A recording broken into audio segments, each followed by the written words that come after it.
All right, everyone. The one and only C Money came. C Money, good to have you again, sir. We had so much fun last time. And look, we put up these new garage lights. They're so cool. C Money helped. Oh my gosh, it totally changes the vibe. We got approval from everyone, so it was great. So C Money, thank you for. We're gonna call these the C lights. So thank Sea you so much, lights. the C Yep. lights. It's So an we honor. have. It's really great. So C Money, thanks for coming. It's really always fun to have you. So we've had a great time talking and stuff, and we're talking about philosophy. And Michelle and I for season 2, we've kind of been like philosophize your life and trying to make a case that philosophy is like practically really important and really matters. And I think that's really important because there's this weird way in which philosophy has this association with being abstract and out there. But I would strongly argue that it's extremely concrete, and that if you don't do it, actually, you're not going to be able to have access to the concrete or the actual. Right. So I guess if I were to just ask you, why do you think philosophy is important? See, money. Why do you think it's important? Well, it's a good question. Um, yeah, I definitely think there's a lot of misconceptions about what philosophy is. I think most people associate philosophy with a sort of historical record of various arguments or different philosophies, and then it's just kind of summarizing and memorizing and regurgitating. Right. I don't think that's actually philosophy. I think philosophy is actually more of a way of life. It's almost more of a personality trait or a stance or a religion or a worldview or something like that. Yep. It's a mode of personality. And so I Ooh. think if we're trying to be good people, whether that be doctors or lawyers or whatever facet your personality manifests, philosophy is about finding quality, about finding relationality, about finding value, about finding function. And then how does value and function, and then how is your personality shaped in such a way that you'll be attracted to that Hmm. or find that salient. And then you'll be willing to invest in certain things that are valuable and salient. Um, and so then I think why philosophy is important in our contemporary society, there's a lot of distractions. There's a lot of low hanging fruit, a lot of tempting fruit of information Mm. that's not necessarily adaptive or long term or revivifying. There's a lot of shallow, empty pleasures, dopamine highs, um, and so there's a lot of value that's being miscommunicated or is being, I don't know, altered or parasitized. And so now there's actually a lot of confusion as to what it means to be a good person or to Right. live a good life or to have a meaningful life or to I don't know, feel good about yourself at the end of the day. And then how that works. And so I almost see philosophy as almost like the psychotherapeutic treatment to the meaning crisis. Yeah. So if we find ourselves in a sort of cultural collective uncertainty about what's important, I think then philosophy is kind of that practice of playing with ideas and embodiments and what's important and what's relevant and what's meaningful and what brings health, and then like the difference between comfort and strength and health and resilience and fragility and how all that works together. And so then what is ideal is maybe not necessarily something planned and structured and literal, but it might be a way of engaging with those things. And so in that sense, philosophy then is more like a metaphysics. Right. It's not necessarily what's right, what's wrong, what's good, what's bad, but it's more how do I relate to these things and what are the implications of these things, and then therefore what's the significance, and then therefore what's the meaning. And Yeah. so then No. if we're in a meaning crisis, then philosophy could be somewhat of an anecdote of that pursuit of meaning when we find ourselves bereft of such Yeah. things. And then like the institution and the education gives you facts and the history, but then actual philosophy would be more like individual participatory, like a gnosis sort of individual relating with that. And so then I think that in a way can help each individual kind of make meaning or produce meaning or relate to meaning. um so I would think of it as a sort of response to the meaning crisis. I think that's getting at a lot. It's really interesting. Michelle and I will sometimes kind of just talk about philosophy is what you'll just find yourself in if you follow a thread long enough. And if you just ask the questions that follow, which, for example, if I would, it kind of that Socrates idea. If I were to ask you, how are you doing? And you said, good, then what does good mean? If I were to ask, what do you mean by good? Right? Like, what's weird is the penny kind of drops. And I think we can associate Socrates with trying to grasp this moment. Like, the penny kind of drops when you realize that everything you say and think ultimately can lead to philosophical inquiry. Like when you say it's a good day. Well, what do you mean by good and what do you mean by day? right? In that sense, oh, you're just being difficult. And yeah, there's a lesson of the counter enlightenment and Scottish enlightenment people that I always talk about is there's always this risk of the barbaricism of refinement, which is I can ask why questions forever and thus end up in nihilism. Like there's a way, I think a lot of people can be scared of philosophy because they actually see it leading to nihilism because you ask all these wide questions. And ultimately, since everything requires, it leads to a non rational embodied experience. Ultimately, there isn't a why answer, there's a lived experience, right? Mhm. And there's been a mistake in the past of thinking that there's a why answer for everything. And if you don't realize that ultimately it's going to come to an embodiment, you actually end up in nihilism, right? So there is an argument that there's a real danger to philosophy if you don't understand that what you're looking for at the end of the day is a lived, concrete, embodied experience, right? If you think philosophy is supposed to lead to a rational conclusion, then you can kind of end up in an eternal regression or something. Y- Yeah, so in that sense, philosophy becomes like a map or like a worldview, Yep. and then it's not about coming up with the right worldview or the best worldview or the correct map. It's about being the kind of person that can come to a new strange situation and then map it relative to its embodiment. Yep. And then it's that ability Right. to be a mapper or to be in the process of mapping that's then more important than any literal specific map along the way. Yes. And so I think a lot of people think philosophy is the comparison of maps or the establishment of a map Right. or the agreeing on the best map. Right. And it's actually paradoxically almost like a meta map. Yes. And so then I don't know, something about what you were saying is it tends to call forth the spirit that focuses on the literal map. Yes. And then in doing that, you're actually not partaking in philosophy as a way of life. You're almost doing it as an exercise of the intellect. That's it. And then Yep. in a certain way, the intellect is the severer, the grasper, the collapser, the reducer.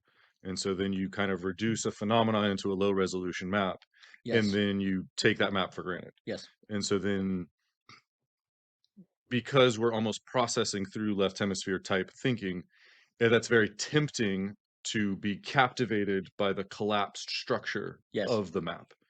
Um, and so paradoxically, the embodied structure, the architecture that we use to engage with the material tempts us to overfit to the data. Yes. And so then I think what you were speaking to is that overfitting of, hey, how do we find the right map or something like that? Yep. Um, and then I think that's paradoxically no longer philosophy. Correct. Correct. And I think, there's a sense, I guess, where I would start in just kind of saying I think people have a certain knee-jerk reaction against philosophy in a sense for good reason, because unfortunately it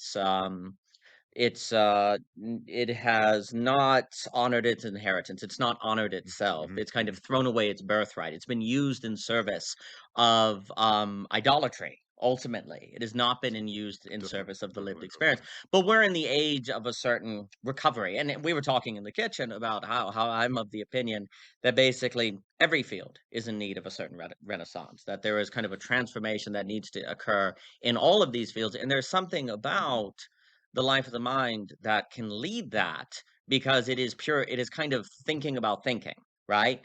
And it I guess what I want to say is where I think, so for example, I think physics needs to think time space, not space time. I think space time has been a disaster, but it tends to be encoded, it tends to be quilted into institutional incentives, it tends to be made rigid by things beyond the thought itself, right? An advantage that philosophy has is because it's thinking about thinking, it can more easily not be bound by determinations. So it can be a forerunner at the beginning of a renaissance, of a change in thought ahead of everything else because it can be more free from institutional thinking. So to put a little more meat on that, if you want to change a paradigm in science, you're probably going to need experiments, journals, you're going to need conferences, you're going to need all of those different things. It can be a long process to change the paradigm. And also, if we follow Kuhn with paradigm shifts, like people fight like heck for the old paradigm before it changes, right? So it can take a long time to shift fields. But philosophy, since it's something that you and I can do just sitting out in the garage, it has the ability to start noticing and seeing that there is something wrong or kind of trying to articulate an intuition that something is wrong before everything else because it's more free, if you will. However, um one of the reasons why people may be suspect to employ that free thought is because of a history where philosophy has misused its inheritance, where it's been in service of map Mhm. making and ideology. And for that reason, perhaps philosophy, I would argue philosophy has gone through about 30 to 40 years of massive decline, where it Yeah. has been in decline. And you could say that was its punishment. That was its Fair, kind of fair. punishment. But Yeah. we're now entering the age of where I think philosophy is, because of the meaning crisis, because of people intuiting that something is off and looking for an articulation what is off, and also feeling like their life depends on it. Like, that's also the thing. Like, you really feel like your life depends on it. And so people are thinking very hard about these topics. And philosophy is something you find yourself in if you think hard about something long enough. Because you'll just naturally find the questions that are embedded in the thoughts that you're just going to kind of mine them up and think, right? So this is kind of, I think, the beginning of a certain recovery to philosophy. But there is two people who don't want anything to do with it. I guess I give a little bit of sympathy because I do think it's misused its inheritance, and I think it's basically gone through 40 years, if not longer, of a certain punishment for doing that. Yeah, so I think philosophy is obviously literally the love of wisdom, and Right. then that sort of implies the lessons of the ancestors, what has adapted, what has survived. And so then those survival strategies are then, I don't know, almost the gods passed down from the Yep. ancestors. Yep. And so I think part of what's going on in this meaning crisis is that the institutions and the thought forms of the past were so reductive and so simple. And then now with Yes. the technological expanse and the interconnection of the internet and the combinatorial explosion of all that, a lot of these simplistic maps and institutions and formulas and frameworks are now being seen to the sensitive observer as no longer sufficient. Yep. And so then those are some of the breakdowns and some of the holes in those structures that we're seeing. And so to the extent you have a sensitivity to that is the extent that you see the insufficiency of the institution. And then when the insufficiency of the institution is breaking down, you don't feel rooted or connected. And then there's a sort of terror that comes from the destabilization that your founding principle is insufficient to orient you properly in the world. Right. And so I think then we're noticing, the whatever Nietzsche says is we've killed God. And so it's like the thought forms and the cultural structures of the adaptive principles that are good and the God that helps you survive and adapt are now too simple to deal with the combinatorial explosive reality of our embodiment. And so it's then sort of our task now to then reinvent those gods and reinvent the frameworks that give us value so that we can adapt to this ever-changing combinatorial Yep. explosive participatory embodiment Yep. that isn't just a simplistic reduced low resolution map that can be parroted or consumed or regurgitated. It's something that actually has to be embodied and then like participated in and then like individuated and grown into and metabolized, and then that like builds your personality, and then that shape of your personality is like your meta philosophy, and then that's kind of how you relate to good and how you relate to God, and then how you commune around good values is like what makes a community in the orient of the value of the hierarchy of the salience landscape that's shared. And so now we're kind of in this global pluralistic Tower of Babel where everybody has their own good and then everything's equally good. And then we actually can't share Yep. that Yep. discerning factor. That's And right. then without that discerning factor that is quality, that is meaning, we almost don't even know where to co-orient around. Correct. And then in this lack of co-orientability, we have a dissolution. And in that dissolution, there's a certain terror because of the loss of the foundation. Yep. Yep. So Yep. I think then philosophy is trying to actually deal with the recognition of how the thought forms that are building our personality are now no longer sufficient to deal with the complexity of what we find ourselves in. That's right. And That's so right. then how do we go through the proper personality transformation to complexify ourselves, to revivify the gods in such a way that our frameworks can deal with the combinatorial explosive place we find ourselves in? No, very well said. There's a weird way in which philosophy begins when you realize that what you thought was thinking was not thinking. It was more of just It's tracing just out the zeitgeist. It was it's tracing out the. regurgitating the paradigm. Yeah, Yeah. that's correct. And so another reason why um, I think we're in a moment where philosophy is kind of coming back, not because people all got together and said, let's bring back philosophy. It's because a lot of people have just in their own individual lives found themselves doing philosophy because they found themselves asking questions faced with the situation you were describing to survive. And so just emergently, there's a return to Mhm, philosophy. And mhm, then people with the social coordination mechanism are finding one another, which one, I don't know if you can have a true rebirth of a field any other way, where it has to be not top down coordinated. Like a true renaissance, a true mhm, rebirth is mhm, going to have this emergent character. Because if a bunch of people in all of their local different circumstances all happen to be doing the same thing, there would be reason to think that actually there's something to that thing that they're all doing. Because if it was top down coordinated, you could say, well, they're only doing it because they're being forced to by the top down coordinator. But if yeah, everyone because then it's starts, not genuine. that's correct. So there's, like, a difference between the bottom-up drive of genuine embodied purpose Yes. and then a sort of top-down desire that can then almost be like a possession of an Completely, external force, completely. something like that. And one of the hopes I have for the internet or the social coordination mechanism, as I call it, with this YouTube Zoom combination we have, where we can talk to people and do what we do online, is that more and more people who love learning or say love, let's say physics, that they love physics, like they truly believe in physics, and they're doing it not because of institutional pressures, but because they have a drive to do it. I'm strongly of the opinion that the new insights, the new eurekas, the great cutting edge thought of a field comes from the intrinsically motivated, Mhm, mhm, um, because they love the thing in of itself, right? We've never had the infrastructure by which people who love something for its own sake could easily find one another. Like for most of history, it's been random. Like if two people just happen to run into each other who mhm, have that drive, well, they changed the world, but it was also really, really difficult. It was kind of random. And you could say that colleges did their best when it gathered a whole lot of people together and then four of them were intrinsically motivated, they found one another and started meeting in a pub near the university outside the mhm, bureaucracy. Like that's always the funny thing, is that the great successes of the universities are when the universities function as a gathering and then the people that gather meet in spaces outside the university, which you think is evidence that the university is the prime factor, but actually it's simply the gathering.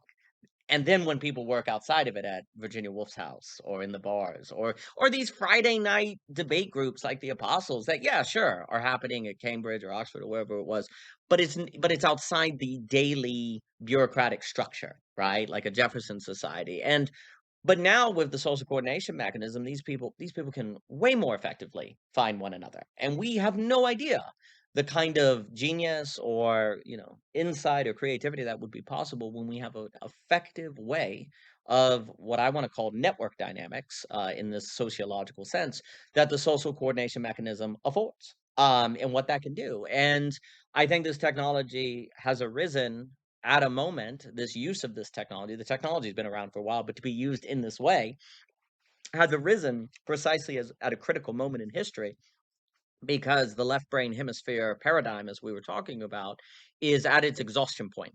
Like its kind of possessive totalitarian character is becoming undeniable, and people are seeing it. And in light of that, people are looking for alternatives. So my point is that the greatest um, groups of capacity, of genius, whatever term we want to use, is when you can get intrinsically motivated people together. Until mhm, this moment of history, we had no good way to do that, right? The institutions would gather, but then the irony is the institutions would train them out of that intrinsic motivation in gathering yeah, them, right? yeah, But the yeah, pure social coordination yeah, mechanism allows a gathering without training people out of drive, out of intrinsic motivation. And those are the people of whom you have the highest chance of getting real thought from, real ideas. Um, and because also it was not top down. It is natural. It is genuine because they just in their own local lives without any institutional incentives or pressures came to love this thing. And so also that creates trust. Like if these people are intrinsically motivated, you work with them, it's more easy to trust them. But in a yeah, universal setting, university or business setting, it could be more difficult because it's like, am I working with them because they care about the thing or they care about the money and then the thing, right? So you get this kind of it becomes more difficult to tell the quality of the relationship. And then I'll throw it back to you. Another reason why I think philosophy is making a comeback is because when you gather intrinsically motivated people, they tend to be philosophical. Like when you get people together Okay. who are intrinsic, the conversation takes a philosophical character because they love the thing, so they want to explore it from every angle. Like they're going to explore every angle of it and every its fundamentals and what it would lead to, and that kind of conversation will have a love of wisdom of the thing. Like you have the love of wisdom, and when we use the word wisdom, there's often a kind of general wisdom. But one of the reasons intrinsically motivated people end up in philosophy because they love the wisdom of that thing they're intrinsically motivated for. They want to gain wisdom from. And here's also the trick: if you can love the wisdom of a particular thing, that actually trains you to be able to love the wisdom of any particular thing because you learn the habits and you learn the discernment that can open up anything. Maybe it's opening up creative writing, but if you really learn how to open up creative writing via philosophy, then you can learn to do it in economics, then you can learn to do it in science, Mhm. then you can learn. And so then you find yourself talking about science because you've learned the skeleton key, if you will. You've learned the right brain methodology. So it starts opening things. Yeah, so I think in that sense we can apply um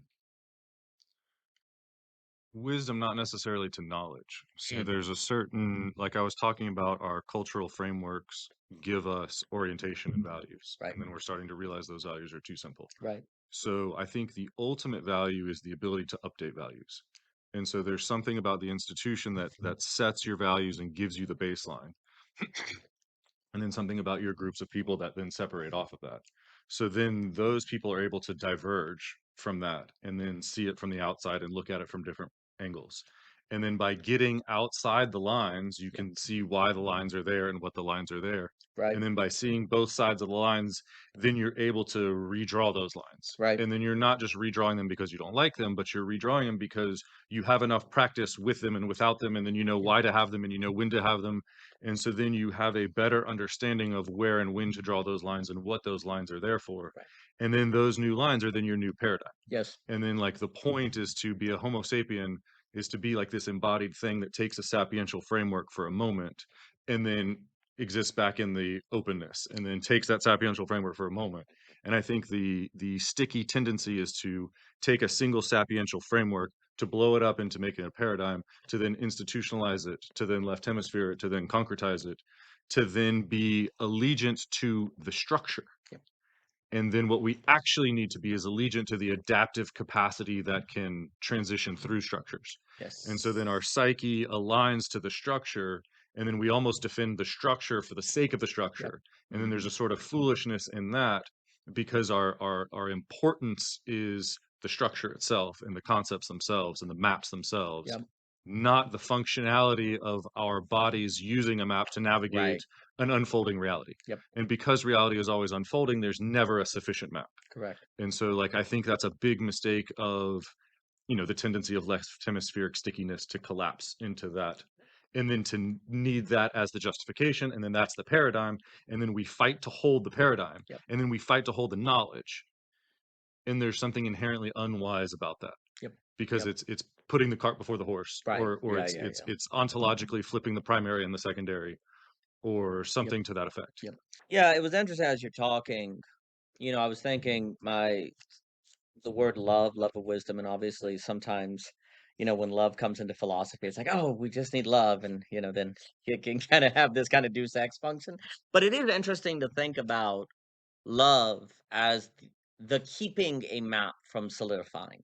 Like when you look, so what I mean by that, when I love something, I don't want it to be stagnant, right? Like you want to keep it alive. Like there's something about love that is precisely to keep the map in mapping. We were talking about that, Hmm. right? Where it's, the when you don't love something, you settle for the map. But when you love it, you keep it mapping, right? And so it's interesting because I've spoken sometimes about the love of wisdom as being the psychoanalysis of wisdom, philosophy being about psychoanalysis in that sense, and I get some Lacan and Zizek and all of that, which I think is very important. But there's also about loving wisdom. It is interesting to think about the idea that actually all wisdom becomes knowledge without love.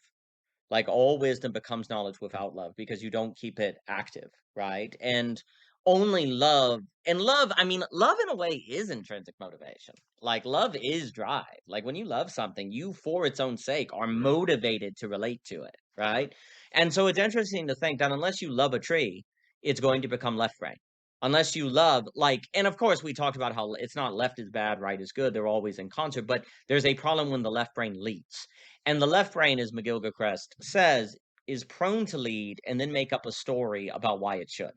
That's why it's Right. particularly dangerous, right? It's like Because then it's internally consistent, and that you can't argue with it. that's the problem. Is like if the left brain, the reason why the left brain is so dangerous is not because it's evil, but because if it gets out of order, it also tends to enclose itself to be unable to tell it's out of order, and then it won't listen.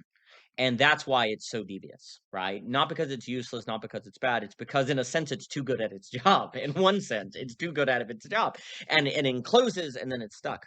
So that all said, there is a sense in which you actually can't know what a tree is unless you love trees. Like, you can't know what you don't love. And this gets into personal knowledge. I know Luke talks about Planier, he's very important. And there's this idea that you are what you love from James A.K. Smith, because what we love forms our habits, and what our habits form our character, and that's what we are. But there's this idea that love is what keeps something a verb. Like, love keeps something a Yeah. verb, Yeah. Yeah. keeps Yeah. it Yeah. from being a noun. And Mhm. Mhm. love also creates motivation, because when you love something, you're motivated to care about it, right? You're motivated to get it. I mean, the other issue is you're motivated to get it right, actually get it right, versus be right, right? Left brain just wants you to be right. When you love something, you want to get it right. You do, you, in the sense of for the thing you love, not for yourself, but for the thing you love, right? And so it is interesting as well that I would strongly argue that a lot of times when people talk philosophy, and then I'll throw it back at you, like when people talk philosophy, they often say love of wisdom, but really the emphasis is on the wisdom, like, oh, gaining wisdom. I think that has contributed to the history of philosophy falling into idolatry, because it's Sure. lost the love, um, as if it's possible to have wisdom without love. The suggestion here is you literally can't have wisdom without love, because wisdom is the keeping knowledge a verb, keeping knowledge Mhm. active, keeping Mhm. it, Mhm. over, not schematized, right? And I would definitely argue that philosophy makes you, like, when you do that kind of philosophical discussion, it creates love for the thing. It creates interest for the thing. Like, when you really get talking about something, like, you care about it suddenly, right? It It's creates care. meaningful. Yeah. It becomes meaningful to Mhm. you. So you also see where philosophy, if done in the spirit of philosophy, creates in its employment the love necessary as a prerequisite for wisdom, for keeping wisdom a verb versus a noun. It actually trains that in the activity of it. And then this is where Michelle and I will say all the time that philosophy, and I'll throw it to you, philosophy is so important for marriages and relationships, because it keeps the relationship, it keeps generating the love and Right. the motivation. The love of wisdom. Yeah. It creates the love It's of wisdom, and without that, the marriage falls into stagnancy. So I really am thinking about that love as you're speaking. yeah. So I guess that brings me back to the typical social understanding of philosophy as arbitrary knowledge, Right. and then something like the connection of the psychotechnology that enables sanity and quality and community. Yep. And so I like to, what is it, steel man, different wisdom traditions. And so Yep. let's try to have a imagination of making up a story, um, for just the sake of an illustration here. But let's say the Garden of Eden has two fruits of information. There's Mm, two ways to be informed. mm, There's the left hemisphere fruit of abstract knowledge that God says, "Don't eat of this fruit, or else you'll die." right. And then there's the tree of life. That's a sort of living participatory something. Yes. And so I like to map that onto the two Spanish words for knowing. Conocer being a connection, being a Yep. familiarity, Yeah. and then saber being a saber, Yep. like literally a cutter, and then that is the cutting of the Yep. intellect, Yep. that is the Yep. abstract kind of knowledge. Hmm. And so I think we could play with this Garden of Eden metaphor being, and so then Jesus is that which is going to discern the living and the dead. And so then what is truly living is a blend of conocer and saber. And so then what you were saying, that love is the connection that keeps it Yep. living Yep. versus just the saber, which is Yep. just the Yep. abstraction. Yep. And so I think there's something where true, true, accurate information contains both Yes. polarities Yep. of the embodied and the abstract. That's right. And there's something about the known, the graspable, that almost by definition, it only has the one abstraction. It doesn't then have the embodied complexity. And so then there's something about Eve, which is the woman, the womb, the source of potential, that then eats from that is tempted by a serpent to eat an abstract fruit. And so then that womb is then inseminated by the serpent that Yep. then creates an offspring that is only knowledge based Yep. and then lacks the embodied participatory actual wisdom. And so then if philosophy is the love of wisdom, then it's a connection to the sapiential framework, Yes. not the sapiential framework itself. And so then I think this wisdom tradition is trying to say, don't eat of abstract stasises on their own and then act as though Yes. those stasises are sufficient information to then believe in and then use that as your only source of meaning. Right. There's something that needs more of a balance and more of a connection and more of an unknown and more of an ongoing So, something along those lines with the connection and the love of wisdom versus a knowledge versus an yes. abstraction. Because you said we get focused on the wisdom, Mhm. and then that's then like a noun Yep. versus the pursuit or the connection that's more like a verb. Yep. And so it's this thing that takes the sapiential framework as a noun in and of itself, Yep. and then acts as though that noun is sufficient. That's philosophy or Yes. wisdom, but that's not actually what philosophy No. is, and that's not actually wise. That's the Luciferian intellect severing the true godly connection and then pretending its abstraction is sufficient. Yes. And then there's a sort of disembodied, necessary Ouroboros that leads to sanity or echo chamber or self-referential feedback loop that then necessarily results in some sort of psychosis or Yes. some sort of breakdown or so another split of the psyche. Yes. And so then, yeah, the split, yeah. 100%. It, it it is very interesting. I sometimes wonder, with the Garden of Eden in the fall, so they eat from the tree. I sometimes wonder if Adam wouldn't have blamed Eve, if God would have been like, it's okay, because he wouldn't have severed the relationship. Because, the Right. moment he said, Mm. well, this woman made me do it, then it was like, well, now there's no way for that knowledge you have to be in relationship Yeah, and then love. there's the denial. Then There's there's the the denial, right? And the obviously I can't repression. prove Yeah, that, the but it's suppression. almost like I sometimes wonder if the scapegoating of Eve was the confirmation. Like now, oh, you have the knowledge of good and evil. Well, as long as you have the relationship, we might be able to keep this a verb. We might actually be able to Mm, keep it from being stagnant. Not necessarily. There probably would have been mm. a lot of Okay, work, I see what you're saying. Yeah, but yeah. at least there's still the Hmm, relational hmm. foundation, right? But once that was done, it's like, you got to go.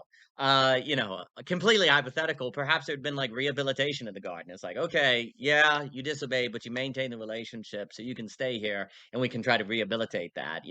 Who knows? But I do sometimes think it's really a critical detail that Adam's like, Yeah, this woman, absolutely, this woman did it. absolutely.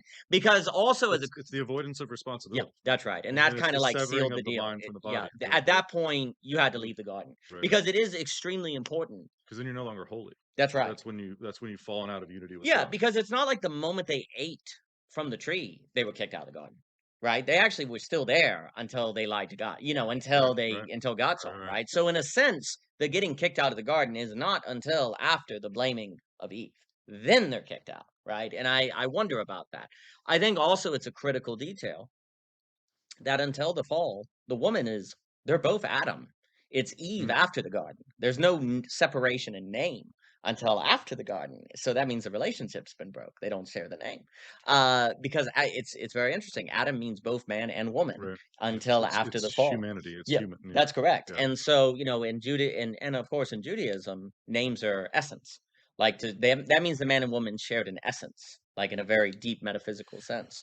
But then with the breaking of the relationship, they're severed and they're different at that point. So, that I wonder about that sometimes. Yeah, no, I think that's a huge thing in our society. There is very much a splitting of the genders and a competition of the genders. And Yes. I feel like whatever the Cold War was, we realized that our technology was so powerful that we can't split an atom and blow up a country because that's no longer that Right. could kill the whole world. Right. And so then I think we almost like internalize that into sort of psychological warfare to split the Yes. atom as in split the So- man, and then now man and woman are now separate, and then yes. now they're in competition, and Yes. then now the more we're separate and the more we're in competition, the Yes. more we sever the self, sever the family, and then that's the protons and the neutrons and then the atom, and then, you know, I don't know. I think there's not a coincidence between the Greek atom being the fundamental unit of matter, Yep.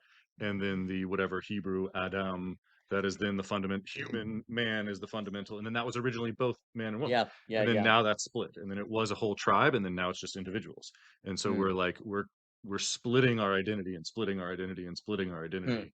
mm. And so then there's something I think about religion, religio is then bringing that split together. Mm, And then I think philosophy is the pursuit of the wisdom yeah. that maintains that integrity. Yes. And then there's something about the social profane knowledge that feeds the abstraction and then presumes the abstraction, and then the left hemisphere gets sticky, and then that split happens even more. Yeah. 100%. And then at some point, just like man denied Eve, our minds deny our bodies, Yes. and we say, this is my personality and this is what I value. And then when our complex emotions actually contradict that, we just repress that, and then we double down on our mental tyranny. And then that's sort of the emissary usurping the master, Lucifer rebelling from God, or the highest intellectual organizing principle that was an angel now has reverberated into a demon and is now antidromiacally going the other way. Mhm. And then what Absolutely. used to bring us orientation and stabilization is now confining us and bringing imprisonment, and then silencing out the creativity to come up with a new paradigm, or Completely. to re-see the paradigm, or to whatever. So Completely. that thing that used to empower us is now confining us. Completely. As Completely. above, so below, psychologically, mentally, physically. Sorry, there's too many metaphors here, No, but no, I mean, there's a everything connection is somewhere. well, everything you're saying is spot on, and I actually, it was funny because as you were saying the atom and atom, it's funny how today we have, the reductionism where everything is the atom, but really it should be everything is the Adam, which is the man and woman sharing essence. So it's funny how that, kind of Yeah, reductionism distracts from the other in some respects. And then, of course, if Adam is fundamental, then fundamental is actually not a point, but a relationship. It is a right, harmony, right, right? right, So right, that's a right. very different, And so well, then it's a relation, it's a connection, yes, that's then correct. it's a unity. That's And correct. then how do you unify around something different? Yes. And I think that's kind of the meaning crisis and the Yes. pluralism and Yes. the how do Yeah. you relate to difference, because well then that's different and then we should split. And Yes. then the differences, but now, no, no, no, there is no difference. Correct. Everything's equal. And Correct. so then, Yes. but either way, we're missing the mark. Either way, Completely. we've misunderstood something. Either way, we've oversimplified. Either way, the reductive, simple map is not sufficient to handle the proper complexity of what a true resonating relation is. Correct. And then this like pretense that we can sever it and split it and add it up and then plan it and Yes. then calculate it. Like there's something about that whole mentality that is fundamentally a missed take, or is necessarily going to miss the mark, or is necessarily not framing the problem correctly, and then aiming the energy at an incorrect formulation of the problem.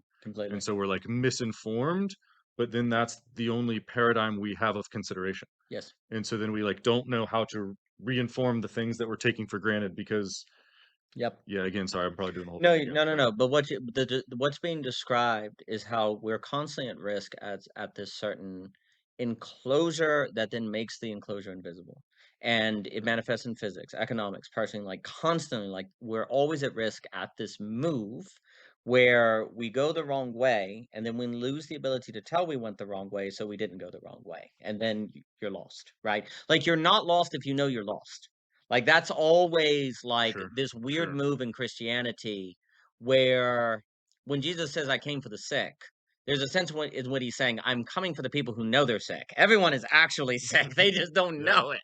So, likewise, when he says, "I come for the lost," everyone is lost. It's just that a few people know they're lost and are willing to listen, right? So, sometimes when you hear that, like, when he's saying, "Well, I came for the sick," it's in the context of the religious leaders who don't think they're sick.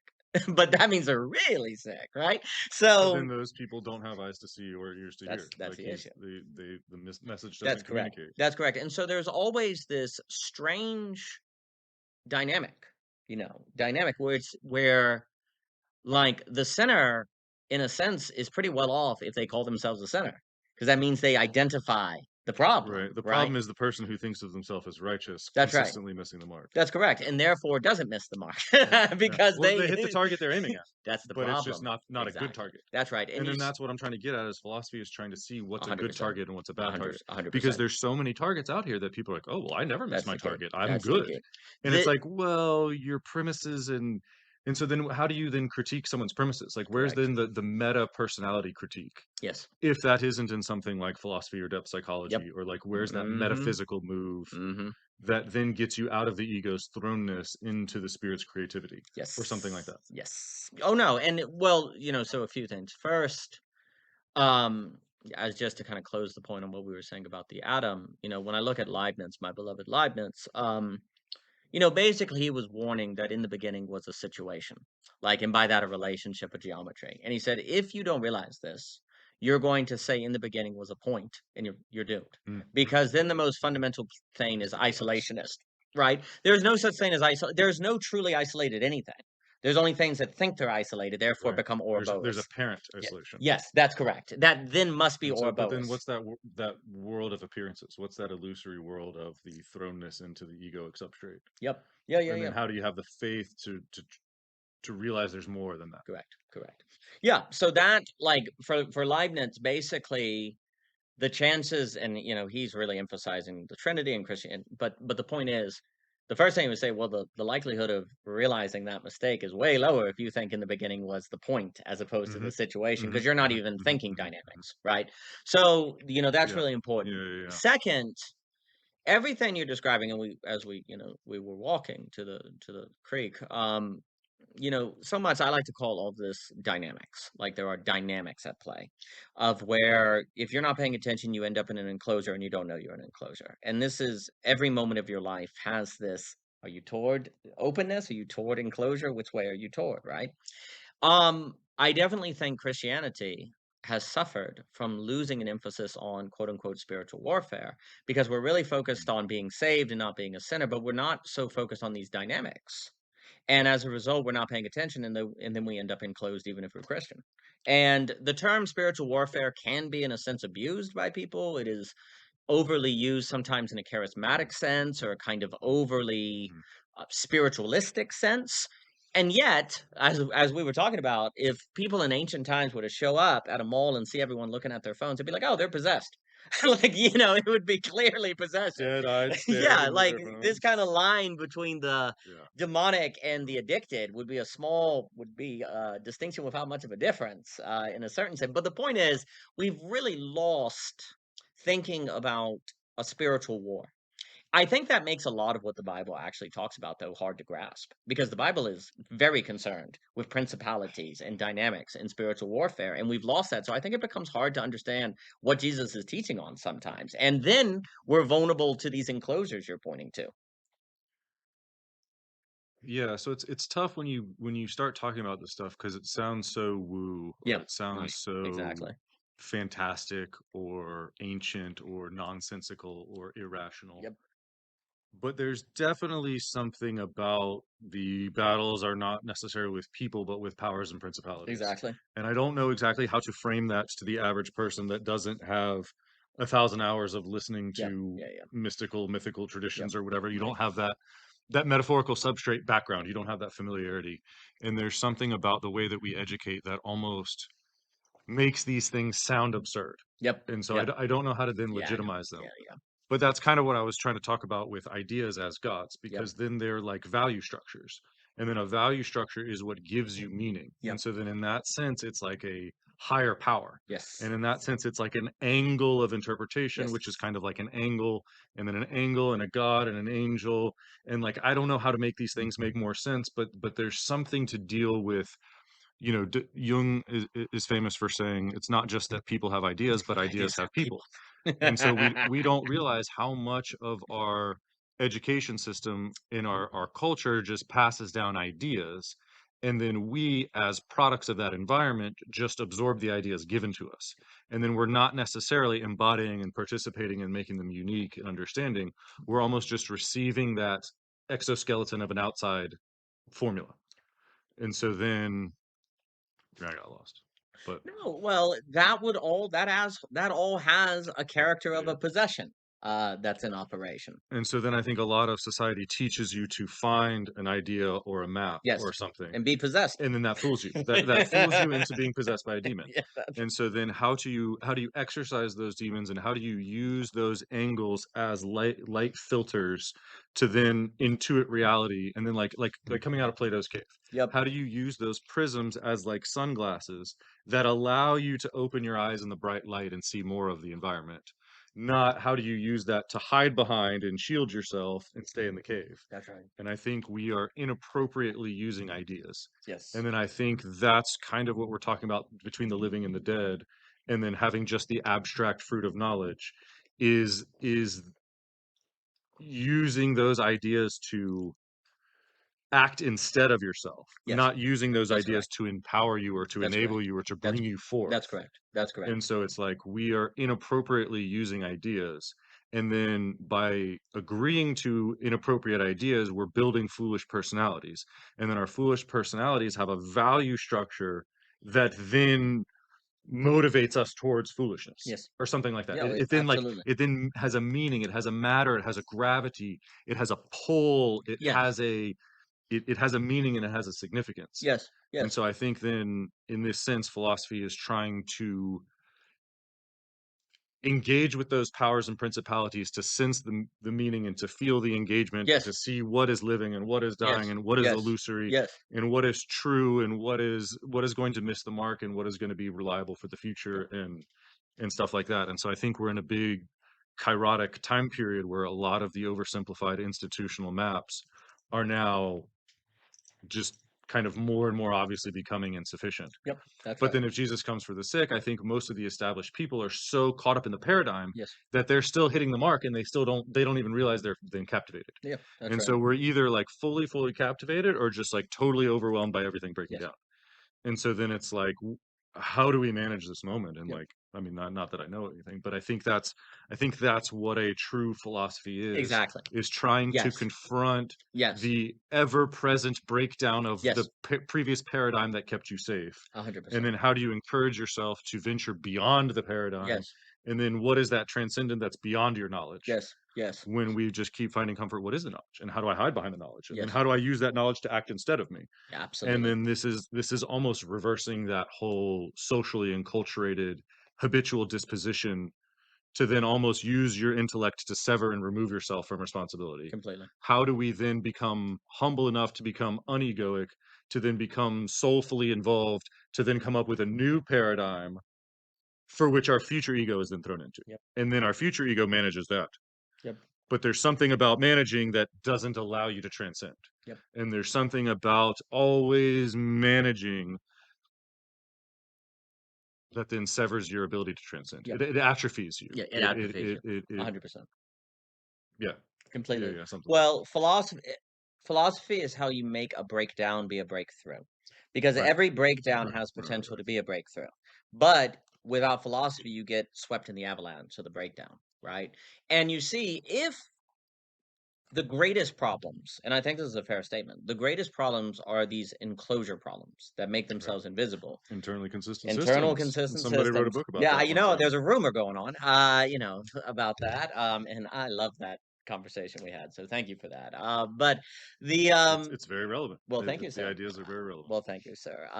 If our main trouble is an enclosure, then in a sense, a breakdown, meaning crisis, society's breaking down, could be a massive grace Yeah. because the enclosure is breaking, It's a right? forcing function, It's yeah. a forcing Yeah. function. However, It's without scary as hell. philosophy, it's scary Yeah. and it will take you out, and it's scary as hell because it is the manifestation of hell. Yeah.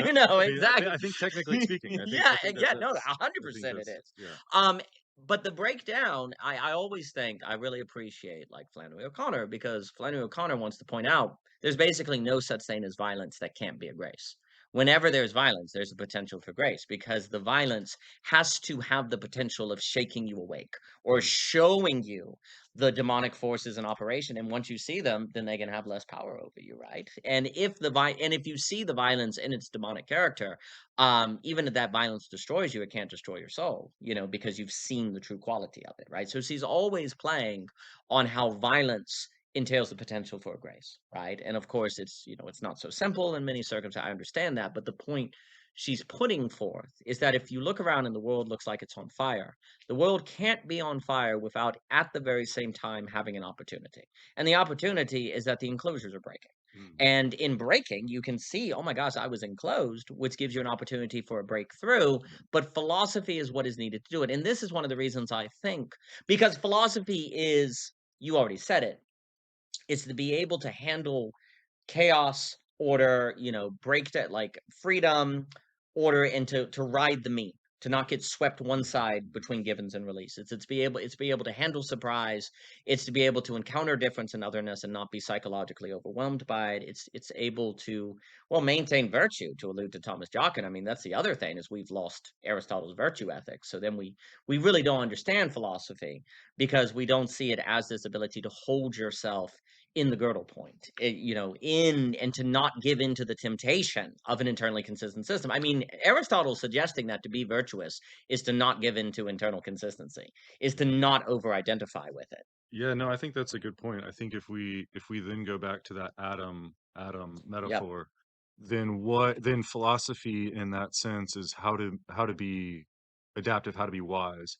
And so then at some point that's being strong of character or something. Yes. And so then that's increasing your atomic Yes. mass or your importance or your gravity. And Yes. so I think there's something about holding the tension of opposites is likely to split a normal person. Yeah.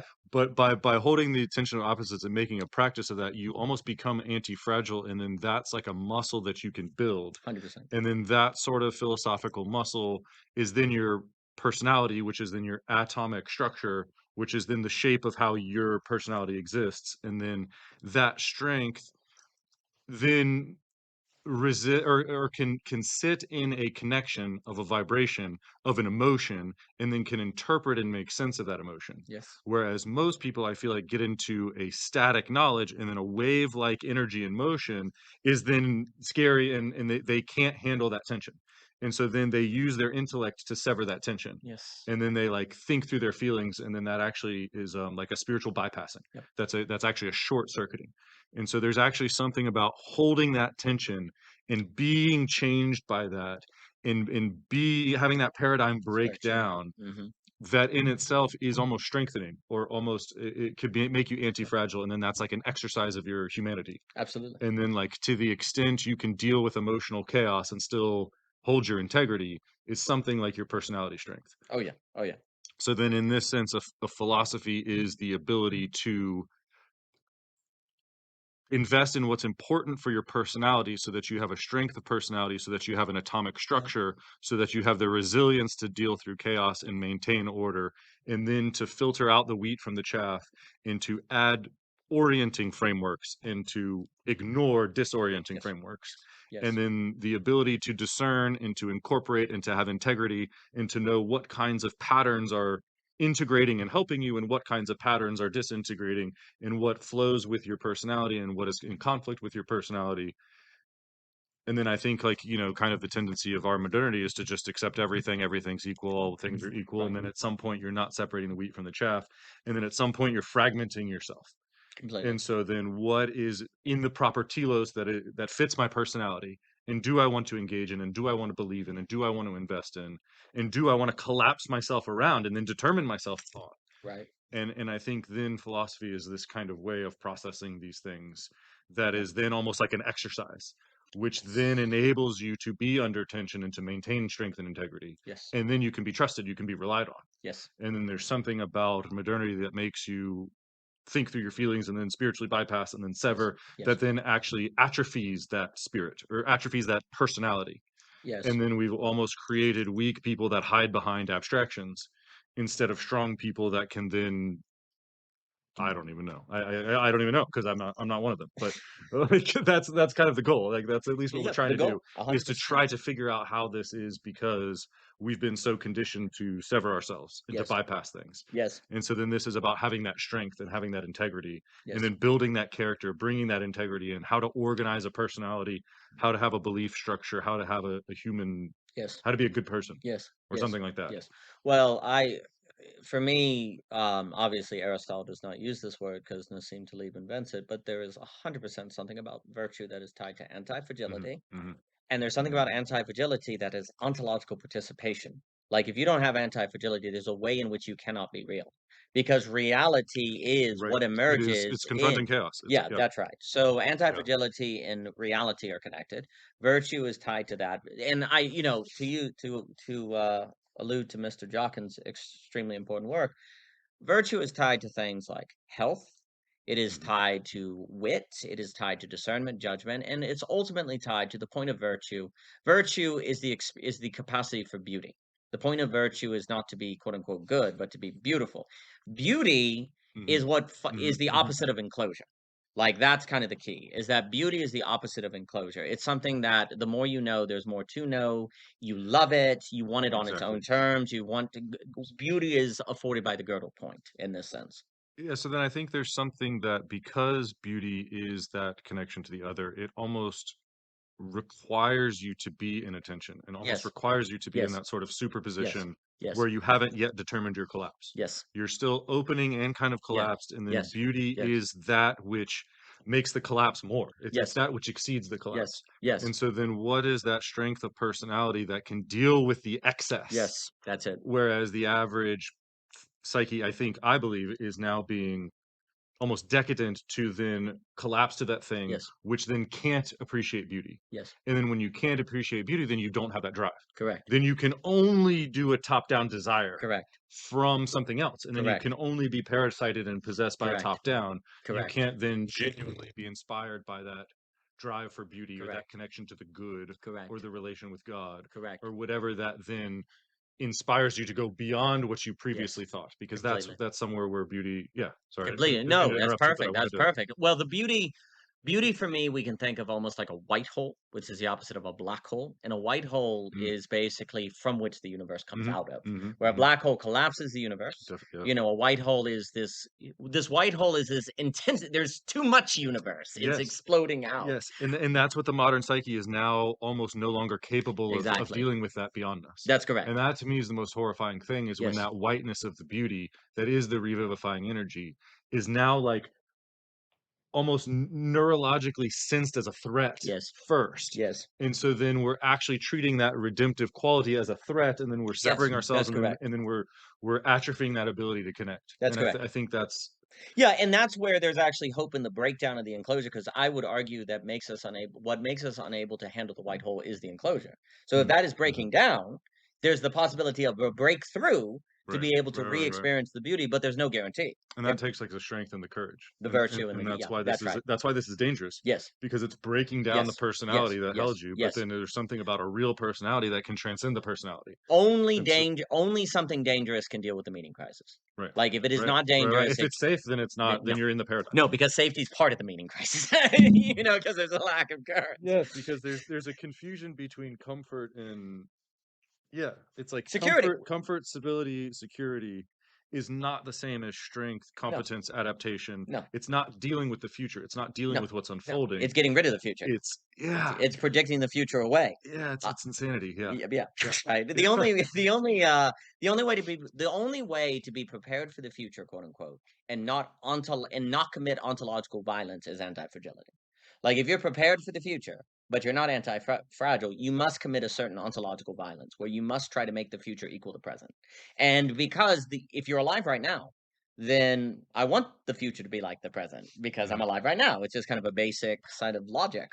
So you seek repetition and thus to kill creativity, if you will. Yeah, You yeah. seek for life to be fungible. You seek for it to be the logic of exchange, constant equal sign, right? And of course, the truth is there's no such thing as an equal sign. There are no two things in reality that equal, only are like analogically one another, right? So the enclosure is an equal sign in that sense. It's to remove difference as being essentially the same, which is then collapse and death and all of that. Yeah, that's I mean that's that the short circuiting bypassing, the taking a open phenomena of engagement and then clipping it into a known thought form Yep. And then I don't know. I guess that's where like kind of like I started with Barfield and ideology. Idolatry is the that thought form that's 100%. then taken. And then 100%. there's something about not being present and participatory with the phenomenon that then we substitute Yep. this collapsed quantification, this Mhm. idol, and then we use the idol to act instead of us. Yep. Like the Mhm. idol is acting, not Mhm. us. Yep. And so then we need to, I don't know, not be idol worshippers, not be severed, not be That's right. triangulating through abstractions. But Yep. again, I don't even know the right way to do it. That's why we're here trying Well, to that's sound it why all we're here. out. But If you knew it, then it's you would something like that, if I you think. knew it, you'd be collapsing the future, right? Yeah, So there has fair, to be a fair. certain Yeah, uncertainty. yeah, Yeah, like basically the only way to have final participation, as kind of Barfield is pointing toward, is going to be anti-fragile. It's going to be virtue, and it's going to be the final participation is some sort of availability to the white hole, to the right, beauty, right, right? And the issue is a white hole is intense, and it's interesting to think white hole, and Cadell talks about that in Systems and Subjects, the river hole, and it's interesting to think of like Deleuzian intensities, and like there's something about like what Deleuze kind of wants to talk about is how reality entails intensities, and so much of life is being able to handle intensities. And if you can't, you get overwhelmed, and right. anti-fragility is tied to that. And reality is intense. Therefore, if you can't Right. handle intensities, you can't handle reality, right? So, and the ability to the degree you can is to the degree you can participate in reality and be creative. Yeah, so I think there's something about our culture that has delineated what the potentials of reality are. Yes, And then now we are trying to educate ourselves to fit into the system of what we have delineated as yes, possible. yes, And then that paradoxically severs your ability to create new possibilities. yes, that's correct. Yeah. That's 100% because you lose connection with the white hole that affords new possibilities. So in the Right. name of possibility, you lose it, right? And again, that's that dynamic, that irony. From Michelle and I, our first, philosophy book that, was called Ironically, because we wanted to argue that sin, when we talk about sin, it can be more useful to talk about irony than immorality. And irony, Mm-hmm. as we've talked about before, is when X does Y for Z and Y is why X doesn't get Z. Like the very thing X did for Z is what keeps from Z, right? And Yeah. that's that enclosure, that's that dynamic, that's that confusion that has you do something for something, which is what keeps you from it, Yeah. right? And I mean, I think that's what we started off with the typical association with philosophy. Yes. Yes, yeah, that's right. And so for me, like philosophy, without it, you're going to end up in irony. But the problem is one of the reasons people don't use philosophy to avoid irony is because philosophy engaged in irony. Yeah. so, so- Yeah, it's tough because you access in that left hemisphere, you access that ratio, you access that rational thinking mind, yes, and then that gets sticky and tempted to hold on to the collapse. yes, And then, ironically, the processing mechanism that is the problem solver yes, that presumes the tools of rationality is then ironically the very yep, severance yep, mechanism that yep, prevents you from reconnecting. yes, And that's so if we're correct. in a meaning crisis, then to use philosophy in that sense is to then continue to sever ourselves. And Exactly. so what we need while we're split is some sort of uniting or sewing back together That's or right. some sort of symbolism bringing together. Yes. And then by using the intellect, you're using the severance, you're using the diabolical intellect Yes. that then is actually creating more splitting. Correct. And so then that's the irony of the misnaming of philosophy Yes. or whatever. Yeah, and so then in response to that, I think there can be an idea, well, let's call it something else. Let's not call it philosophy. But the problem with that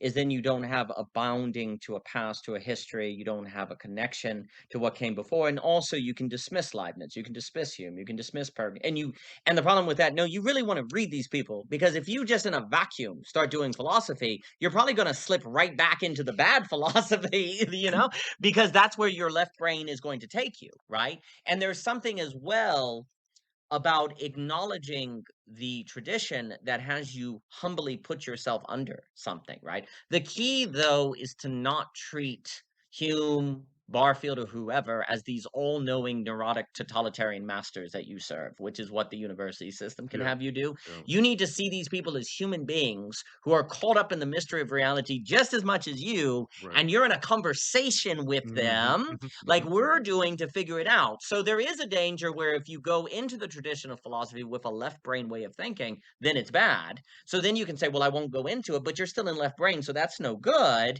You actually need and can benefit strongly from these resources, but you need to see them not as these kind of you need to see them as conversation partners. They are humans just like you, but they are intrinsically motivated and driven by what's going on like you, and so they are valuable in aiding you, and you can form a relationship with these people. And so these voices from the past, and that's really important, but it becomes hard to treat these admittedly, it becomes hard to treat these old books that way because you're habituated to the way the college system or everyone has trained you to think about them.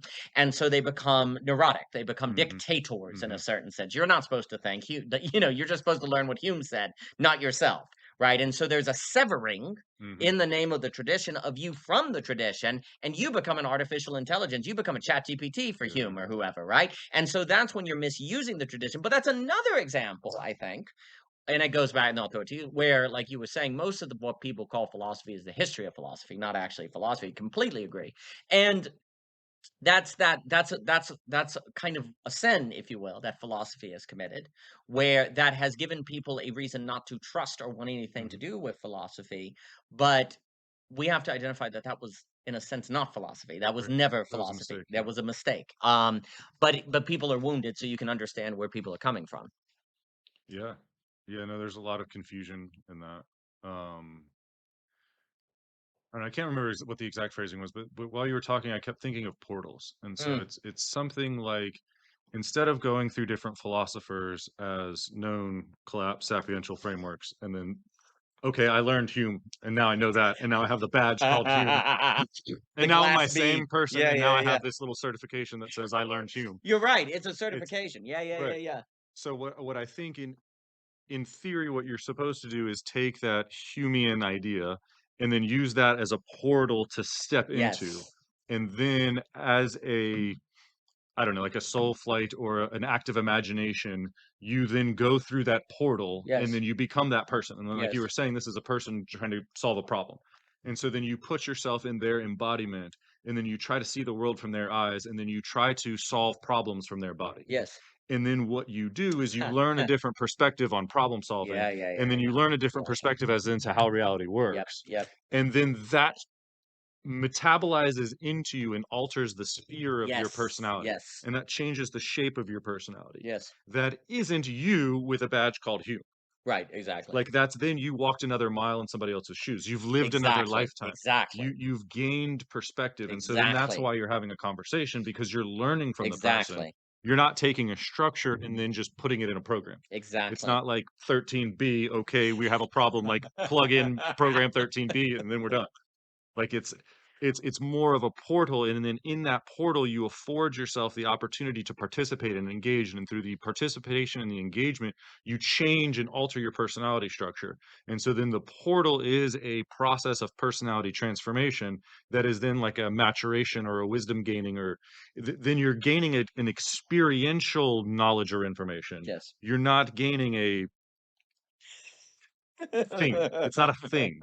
It's Right, not a noun. It then becomes like a process, and then the structure of the function of your personality is then built based on the kinds of the of these imaginary journeys that you have.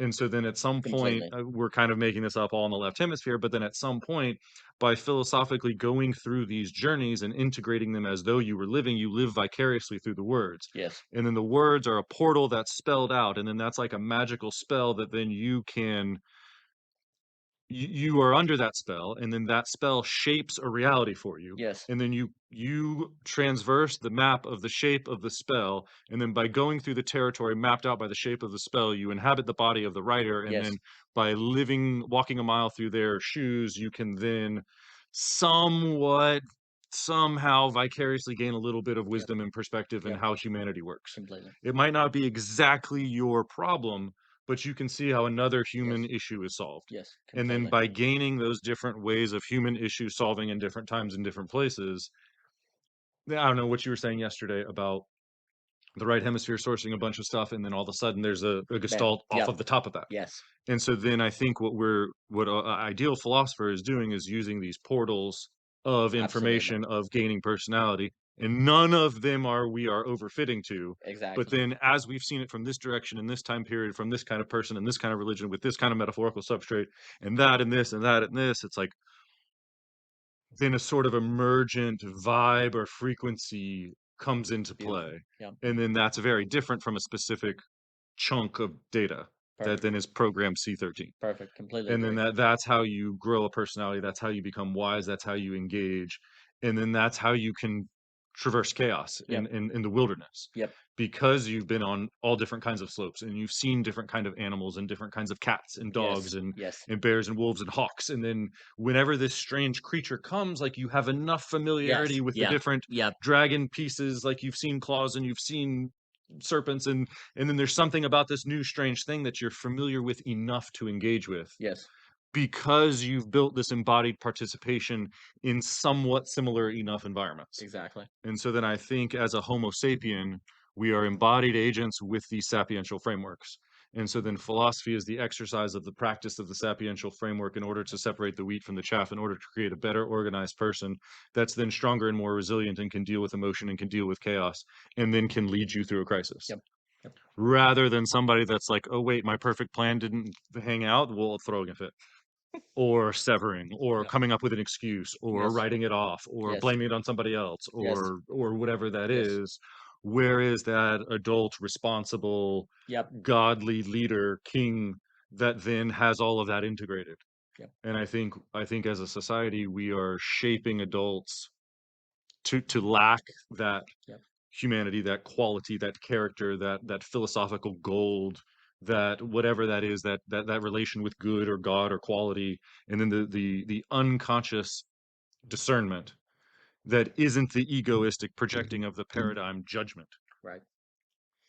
I think that was very well said. I used to talk about Hermann Hesse's glass bead game, and a way I thought about it, maybe not completely correct to the text, but a way I thought about it is that in that novel, there's this idea that the universe, and he's kind of suggesting that the collapse of college education or the university system kind of contributed to the uprise of fascism and Mm, all of that.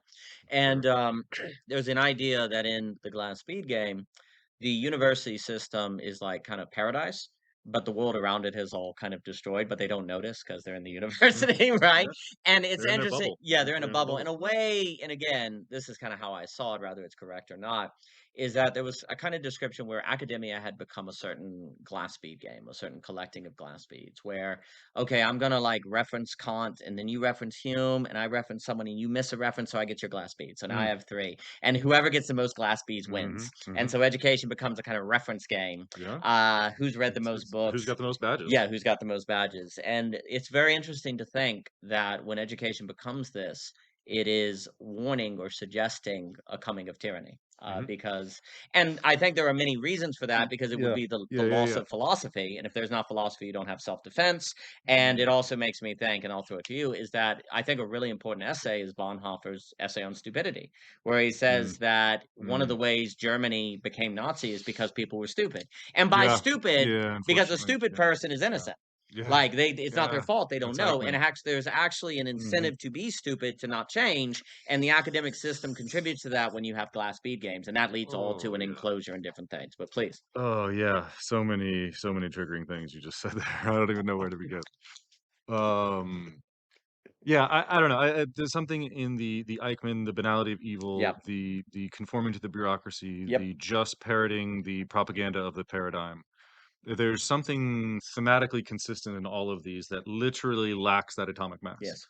And so then if Jung's thing is individuation, because, excuse me, because we grow up unconsciously parroting the paradigms of the past patterns, the parental whatever, Yes. then there's something about the becoming 40 and recognizing that those things are no longer Right. sufficient, and then that you have to then start taking responsibility for those things. Yep. and then where is that individuation process that is its separate self of a man, Yep. of an atom that Mhm. can then absorb information, Yep. metabolize information, Mhm. reorient itself Yep. in light of that information, and then adapt to the new environment. And so where's the openness to sense, to then adapt, Yep. to then adjust, to Mhm. then whatever, Mhm. all of that sort of requires an atom, an atomic center, a Mhm. molecule, a structure, Mhm. an Yep. organization. Yep. Yep. And so then when the individual lacks an organization, he's then susceptible to ideologies or tyrannies or somebody else to give him that information. Yes. Then it's reliant on an external information. And then Yes, that's it very is. tempting to use an archon of an ideology of a one-sided emptiness. Yes, it is. And then then the social incentive landscape is to Yep. I can't even finish the sentence here, but there's something there where it almost short circuits your ability to get Yeah. at the real. Yeah, and that's what And Bonhoeffer is getting with stupidity, is that it creates that dynamic that incentivizes stupidity, and that is the environment where mass evil happens. And so, yeah, if good is wisdom is relating with God, and then stupidity is falling for the foolishness of the Yes. collapse, and then that's Yes. evil. Yes. And then how are we oriented? It seems Yes. as though we're oriented by collapse. Yes. It seems as though we've reached an antidromia where our Yes. angels are now Yes. demons. Yes. And That's right. so, where are those cultural protective layers that are supposed to be angels, but we have now collapsed them and taken them for granted and Yes. presumed them so much Yes. that they're now imprisoning us and confining us and being demonic Yes. and causing us That's to sin good because we don't and have a inevitably miss the relationship mark. with them. Yeah. Yeah, because there's no moral compass. There's Yeah. there's no higher through line Correct. of which to be aiming at. Yes. It's what did my badge determine? Okay, well, I know what to do. Yes. That's right. And there's an internal consistency there that gives us Yes. knowledge and allows us to Yes. grasp and Yes. explicitly state, hey, this is right. That's right. But that's the irony Yes. of that Yes. thing Yeah. being Yeah. the problem. Yeah. Like Yeah. it's that very processing that we think is our habitual tool of problem solving Yes. that is ironically the thing severing us from what actually could be redeeming us. Yes. That's And completely so the case. how do we get into that sort of a personality Yes. that is strong enough and unified enough that it doesn't need the egoic top-down controller of the rational abstraction that can then access the whole-bodied wisdom? Yes. Remember we were talking about the FedEx or Yes. whatever Yep. is like Yep. your body knows it, but your ego doesn't. Yes. And so then where do we get into a proper integrated state Yes. where we can Yes. access the Yes. information beyond the ego, Yes. beyond Yes. the rationality? Mhm. And then Yes. it's only in the ability of the rationality to access what's beyond the rational, and then the relation between the in the paradigm and the out of the paradigm. Yes. And so how do you then see outside the paradigm without being schizo or going Correct. insane Correct. Correct. or then where's the sanity that relies on the external? Correct. And then the internally consistent that then is perfectly sane, but then is unreal. Correct. And so then how do you realize something without going insane? And how do you be say Yeah. yeah, Yeah. sorry, too No, many perfect. things. So a few things. So first off, basically without philosophy you can. Well, Second, that's why it's we're here. that's why we're here. So that's why we need philosophy. Then. There you go, That's the answer to your everyone. question. There we go. It took a while, but Yeah, well, we got we got it. So basically, all of what you were describing there is pointing to what Bonhoeffer means when he talks about stupidity. And when he talks about stupidity, we can hear that and basically say, "Oh, getting an F on the test." No, there. he means this enclosure, Right, self-confirming structure right. where you see it's more like it's kind of closer to the Hannah Arendt thoughtlessness, Yes, right? Where you're yes, just definitely. going through. But he It's a wants lack of presence. it's a lack It's of a presence. disembodiedness. It's a dissociation with a lack of presence and a lack of embodiment, and Yes, then this pretense of top-down yes, certainty that's that correct. actually isn't relevant. That's correct. And And then to act as though you believe in something that isn't relevant yes, is yes, yes. And basically, yeah, without philosophy, you will end up stupid in this sense. yeah, You will. You could have a PhD, you could be the smartest in the world, and you'll be stupid because you cease question. And there's a way in which. So there's a few things. I think understanding many of the things you grew up hearing, like never stop asking questions or always be mm, inquisitive.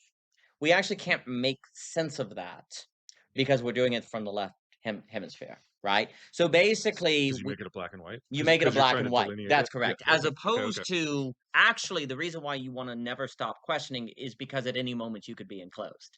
Really, we use questioning to stop people who make us realize we're enclosed. So we actually employ all of these phrases Mm, like be inquisitive, always be curious in service of internal consistency. and then, And yeah, that's the kind of stuff you're always at risk of, which here's the so, funny thing, it's kind of uh, stupid to do that, right? So that's Bonhoeffer's stupidity. It's inevitable you're going to do that without philosophy because you will inevitably slip into the energy conserving act. That's the problem. Like, we naturally slip Mhm, into what is mhm, energy conserving, mhm, and what mhm. saves energy is defending internal consistency. That's why most thinking is just tracing. It's not thinking, it's just tracing the internal consistency of your It's assumptions and worldviews and what you've absorbed. Please.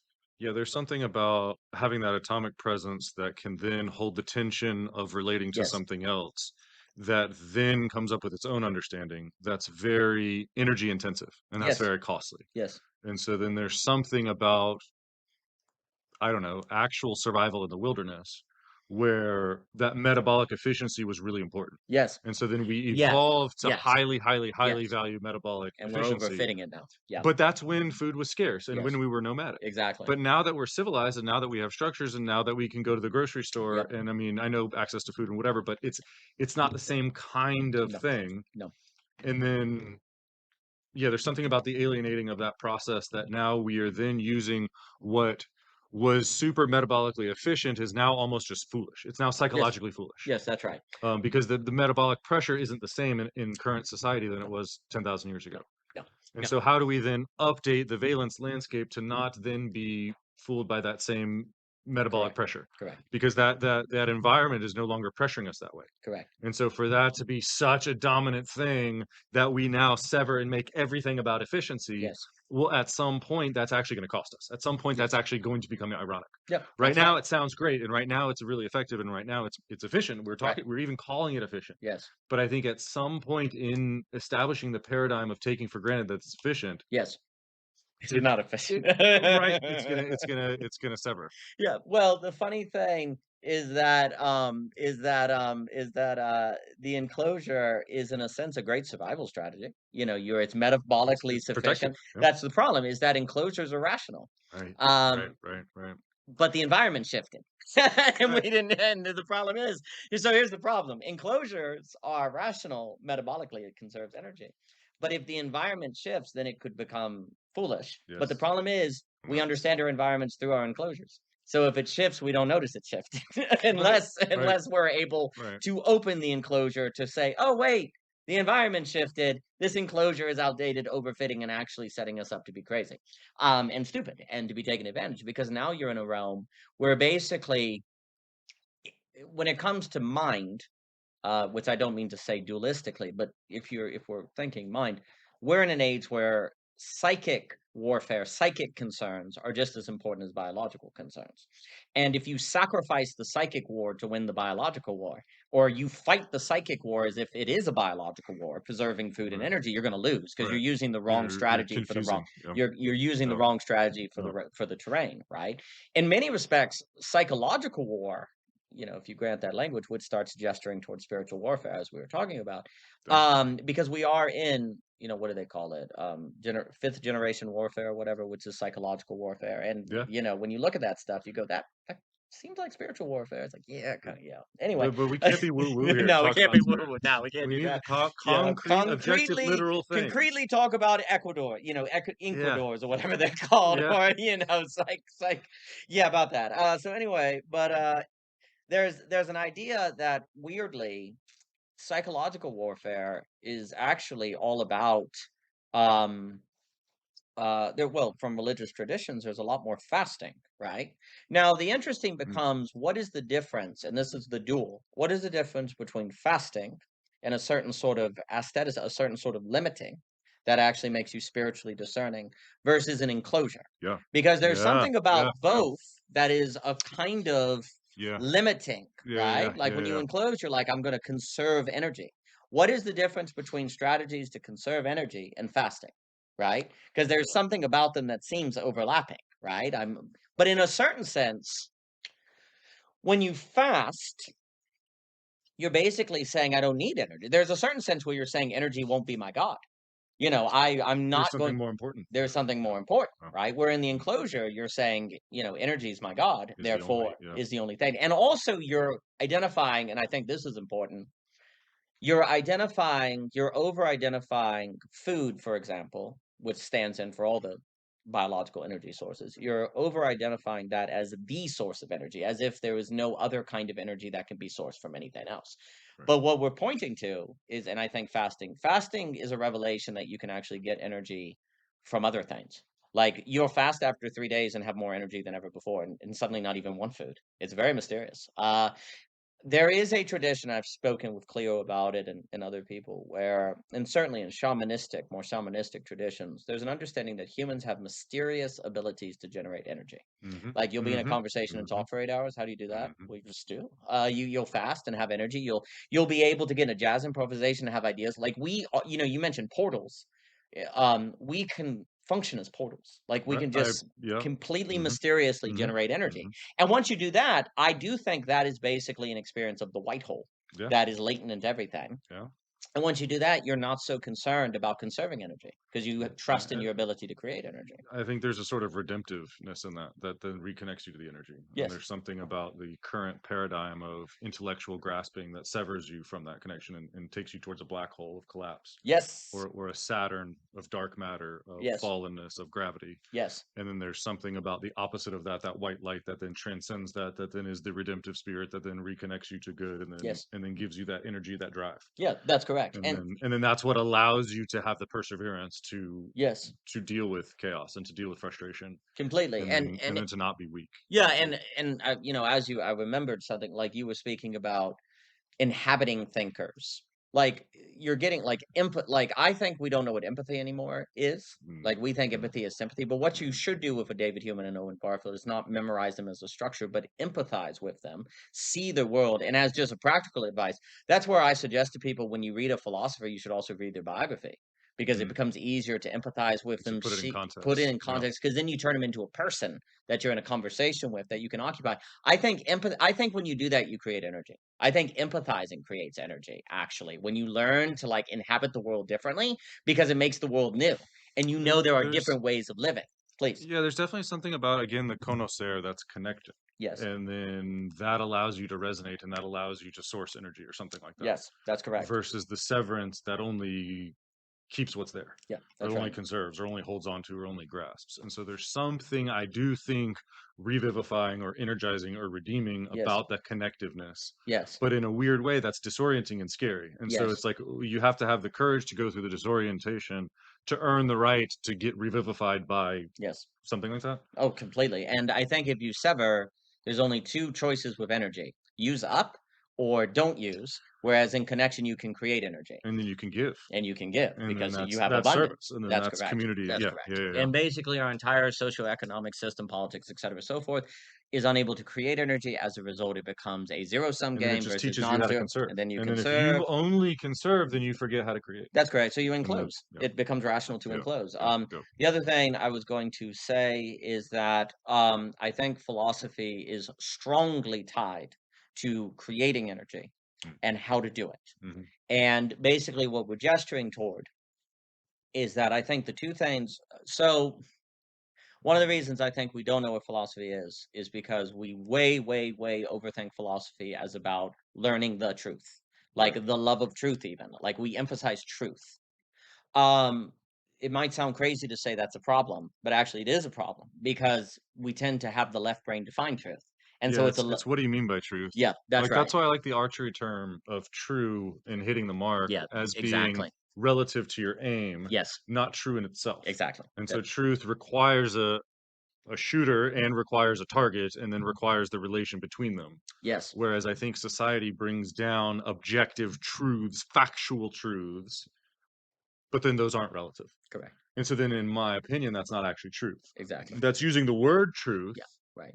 to describe something sinful. Yes, And so then I think that's what we were kind of talking about originally. The word philosophy was describing something sinful. yes, And so then that's not actual participation in the, correct. yeah. No, that's exactly right. And the issue becomes is that because we think philosophy is about truth in this disordered way, then we think it's haughty. Oh, you're going Right. to learn the truth in of itself. Oh, so it's about you being God, is Right. what people Right. think, right? Yeah.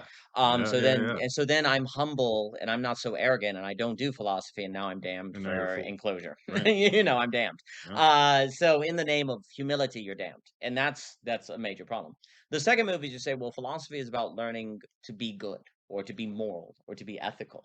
But the problem is that just serves thoughtlessness. And the ethical person is the Yeah. one who Because then does what once the you call paradigm it good, says, and right? once you So call it this, that's right. then you Ethical create means to be good oh, according to the consistency, right? So then, there's many people who are basically, I would say many of the deconstructionists or the postmoderns who had a very important point. They're like, good just serves power. Right. Good serves power, and they deconstruct it, And and they were that's good completely is the right. paradigm. Yeah. Yeah, and they were Yeah. completely right. Yeah. The problem is they didn't have right brain thinking to replace it, so it just fell back Yeah. into left brain There was again. no connection to a higher No, realm. no, Like no. it's the flaw of the ego is to take a zoomed in realm and presume that's the only realm. Yes, And so then how do we then access that yes, to realize that you are more than the paradigm you yes. think you are? Correct. And then in just that recognition, there's enough humility there to then humble the self, to then be meek, to then with meekness receive the implanted Yes, word, versus the opposite of, oh, I'm bigger and I know everything. That almost encourages an ignorance and a yes, severance. yes. It And does. so then that fundamental characteristic disposition aims you towards more foolishness Yes, or aims you towards more knowledge. yes, But then that's painful and that's suffering. And yes. that's like crucifying to then be humiliated. But then paradoxically, that's almost then the only way to learn something new or to Exa- gain something. exactly. And then the people who don't want to open that up and don't want to suffer and don't have that autonomy or atomic mass to then hold on to that, then they atrophy their ability to learn and to Exactly. grow. And Yes, then no matter how strong they are, it's actually just brittle. yes. It's not strength and adaptation. Correct. It's a closeness. But if Yeah. you can stay in your enclosure, who cares? Right? If you can stay in your enclosure and avoid the other and make all the others dumb and Your children. yeah, exactly. You Those sacrifice who your child. depend on you. Exactly. Those who Exactly. are on the So other side of so the don't have kids. Birth rate collapse, and we all well, just fade that's into the uncreated void. I So mean the that black. seems to be the That's the general. rational thing to Yeah. do. So no, this is the problem. So That's what fallen culture would that's what incentivize you to fault do. exactly. That's Sacrifice and those so then children, where baby. is the ability to Yeah, see beyond that? because hey, if you're living in such a way that screws your children, if you sacrifice them, you're good. Yeah. So Monarch just Yeah. gets you. It's a get out of jail. Oh my gosh. It So is. anyway, get out of jail free card, I guess. Anyway, so you have these associations of truth and goodness with philosophy, but ultimately, what we're gesturing toward is philosophy is about maintaining a posture to the white hole. So there's two things. It's about a posture to the white hole, Or the which girdle is point. beauty. Yeah, the girdle point, which is beauty. That is what Aristotle, Plato, when they say Mhm. beauty, they do not freaking mean a nice looking landscape. Right. They don't mean Right. symmetry. Right. They mean kairo, this strike, this thing. And Jockin is very good on this. They do not mean symmetry. They know that a beautiful painting can strike you with beauty, but it is not in of itself beautiful because of taste. This has been a disaster. And actually, I think it's been, you could say, a demonic conspiracy for us to confuse beauty with aesthetic symmetry, Sure. because then you think Sure. beauty's dumb. Because that's what most people is like. I would argue the death of philosophy is strongly correlated. Well, the loss over the 50 years of philosophy correlated very strongly with a loss of any concept of what beauty was and Mhm. a disregard of the concept of beauty. And so, and the same with theology as well. This has been a massive disaster. Beauty is the white hole.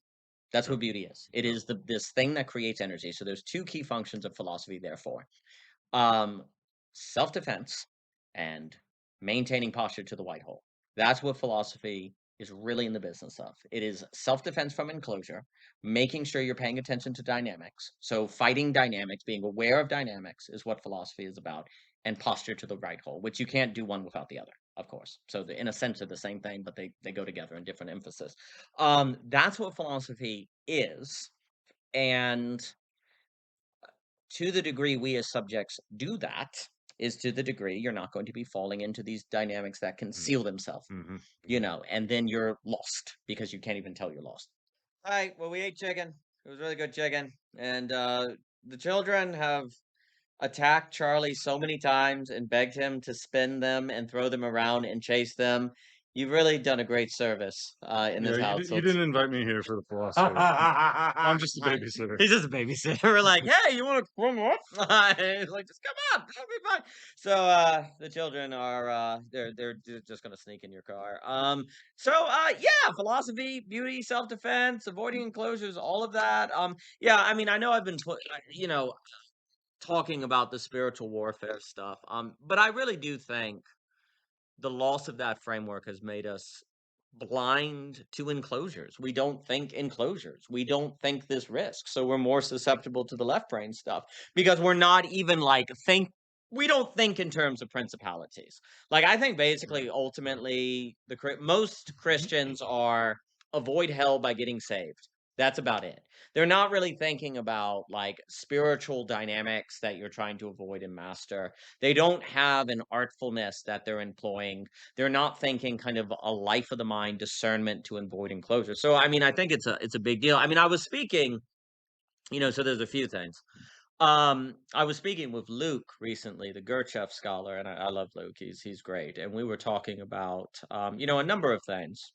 How people today, there's kind of this feeling in the air where something is different, something is not right, and we were kind of describing that, and I think we were talking earlier about how where there's a breakdown, there's the opportunity for a breakthrough, right? And I think that's kind of where we're at.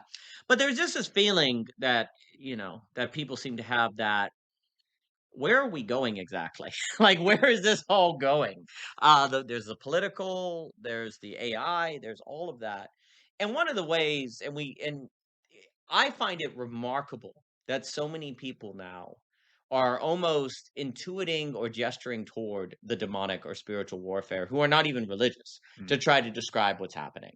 A famous example is kind of Nick Land on the idea that with AI, it has this kind of pull, this kind of demonic pull, like we were even if you don't want to develop AI because it might be an existential risk to the world, there's this feeling that you can't avoid it. That you're because if America doesn't, China's going to do it, and someone's going to do it. yeah. And one of the first things I like to point out is that if the language of demonic or spiritual warfare is too much for someone, think about it like game theory problems, which is okay, AI is a risk to the world, but we feel like we have to make it because if we don't do it, China's going to do it, or Russia, or some other nation. That's a multipolar trap. So in a multipolar trap, you feel like you have to do something you don't want to do, even if you don't want Mhm, to do it. Well, that's a dynamic pulling you along.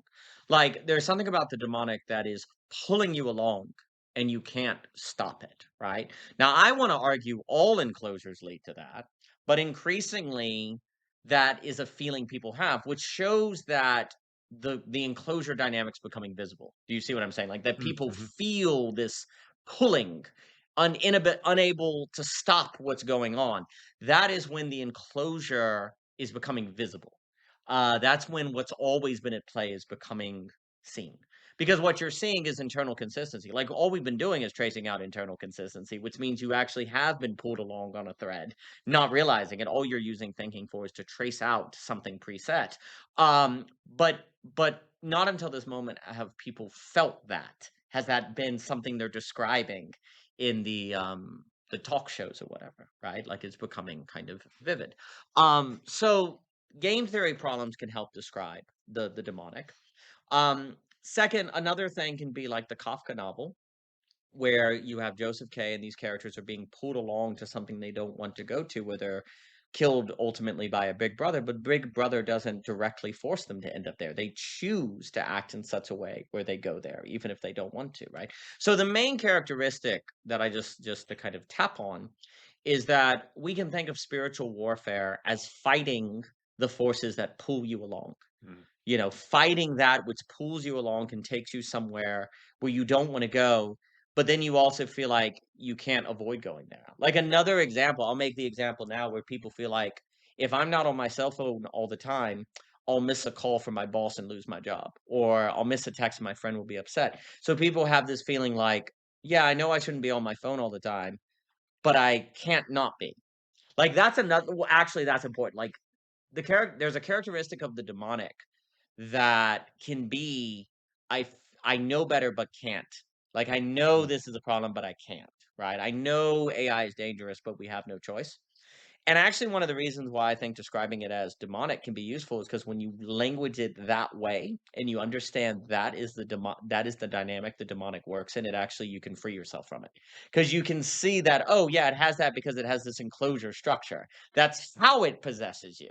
Right? Oh, this is how possession works. And when you kind of get that, it can help you free yourself from it. Right?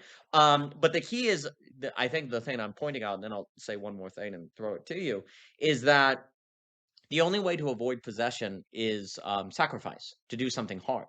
Yeah, you really would. Yeah, your friend really might be mad at you if you don't get back to your text.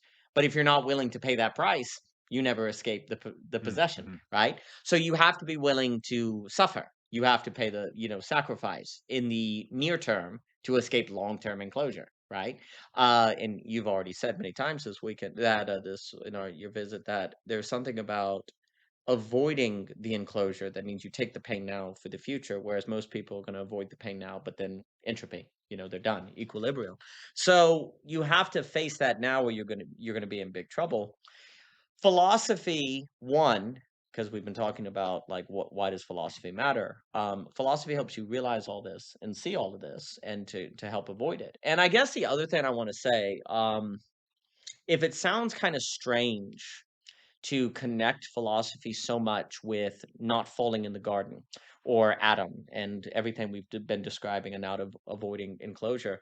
I am extremely partial to readings of the Bible, like the Unseen Realm or some of these people that want to point out that man is supposed to be like God's counsel on earth. Like he's making an earthly counsel that complements the divine counsel. Because there's a weird thing in the Bible where, God seems to have a council of elders, right? Like in Revelation or even in Job, like there's a court. Like not just the Trinity, but also like a council, which is odd because you could, of course, say, well, why does God need counselors? But there's also an idea that God chose to do it this way because he wants to co create. He wants to think with man, he wants to think with people. There are some people that describe Eden as basically where God was creating an earthly council for the spread of Eden around creation. Because Eden is actually described not as being all of earth, but a localized place Hmm. that then Adam and Eve are actually, that Adam is supposed to spread. So they have a job to spread Eden, to kind of spread it, right? So to spread the white hole, to spread creation, and that Eden was going to be kind of the divine council where God met with man about that work and how to go doing that work. And so Adam was supposed to be in council with God. And then there's this idea that Jesus is trying to restore the divine council after the fall and the demonic forces that leave, etc. Whether one buys all of that or not, what's interesting is that there's a suggestion that being good counsel people is part of the creative order, for man to Hmm. be good counselors, right? Well, I think you can't be a good counselor without philosophy because you're just going to be an enclosure. And so, if there's something about the creative order that is about men, about humanity coming into their stewardship, and their stewardship is inseparable from counsel, like being able to consult the divine well Hmm. and to be Hmm. consulted by the divine well, that I think can help us understand why philosophy is so central and why it seems to be like it kind of sometimes seems as if without philosophy you're screwed. Like it just seems that way. Like without philosophy, you just seem done because you're going to end up in an enclosure. That would make sense in a certain to a certain degree if humanity is indeed somehow created to counsel and to be part of a divine council. So I have a certain, whether that's right or wrong, I have a certain, I'll throw it to you, I have a certain partiality to that perspective because then I think it better centers philosophy at the heart of the Christian story and why philosophy seems to be so important and why it seems to be necessary to be human. Well, if humans are meant to be divine counselors, counselors with God, well, counseling entails discernment and all the things of philosophy. So it would make sense Hmm. that philosophy is so central. So to me, it's just another angle of why philosophy matters. Yeah, yeah, there's definitely something with the way that we've evolved from nomadic herdsmen into civilized units. And there's something about the modern day democracy that assumes each man, human adult, is a center of awareness and can have a responsibility for understanding reality. Yes. And then by their presence and by their understanding of reality, they earn the right to vote. And then there's Right. something about man being made in the image and likeness of God, of being an atom and working with the other underlying urges, and then that being a unity of a plurality, and then man being the shepherd of its own creations. There's that sort of like man being made in the image of God, and then God using man as a counselor on earth. There's like a theoretical heavenly ideal, and then there's the fallen actuality. Yes. And so then we as men are in the fallen actual that are supposed to be also accountable to this divine Yes. transcendent thing. And so then in a society, in a democracy, each business is supposed to be organized like this. Each household is supposed to be organized like this. Each individual psyche is supposed to be organized like this. Right. And so then there's something about sapiential frameworks that can become like gods, and then how philosophy is then the navigating of these various substructures, these powers and Yes. principalities. And then in order to separate the wheat from the chaff and have the right principalities and the proper order is something about taking responsibility. And then Yes. something in the taking responsibility and the actualizing that and the manifesting that, you are then like actually creating that. Yes. And so then by properly participating, you are also co-creating Yes. then those lenses that are then the prisms through which the future is seen. Yes. And so we are all made in the image of God in that we are creating based on what we're seeing and what we're believing.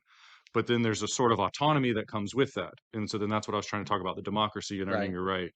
And then that's what I was trying to get at with the atom of the human mass is that which is able to have that godly Yes. orientation. Yep. And then you don't have to fit to the facticity and overfit to the data because there's that transcendent telos Right. that you're supposed to be utilizing through your facticity. You're not Yes. supposed to fall to the facticity, but you're confined by the facticity, but there's still that transcendent through line. Yes. And so we grow up in society that gives us these structures and then we integrate them and we agree to them and then we unconsciously become possessed by them. Yes. And then as we grow and mature, we're supposed to come to that Jungian 40-year-old Yes. realization that these may or may not be mine. Right. And then how do we start to take responsibility for how those Yes. meta orienting paradigms of sapiential frameworks are then setting the stage for our disposition, and then our disposition is what we're acting through. That's it. And so it's not me acting in my facticity and how do I maximize that, but it's how do I realize I'm made in the image of God and there's a higher importance, and then how I manifest through this facticity also ought to resonate Yep. to quality in other eggs or other Edens or other dimensions of Yep. existence. Yep. Yep. And so Yep. then your identity as a unity in a family, your identity as a unity in a country, your identity as a unity in your own Right. contemplation should sort of mirror that godly responsibility that has is similar to like an atomic mass, that is similar to responding to the environment, that is similar to being a shepherd, and that's a part of the environment that's also responsible for the environment, but is also dependent on the environment. And where is that co-creational Yep. meaning making?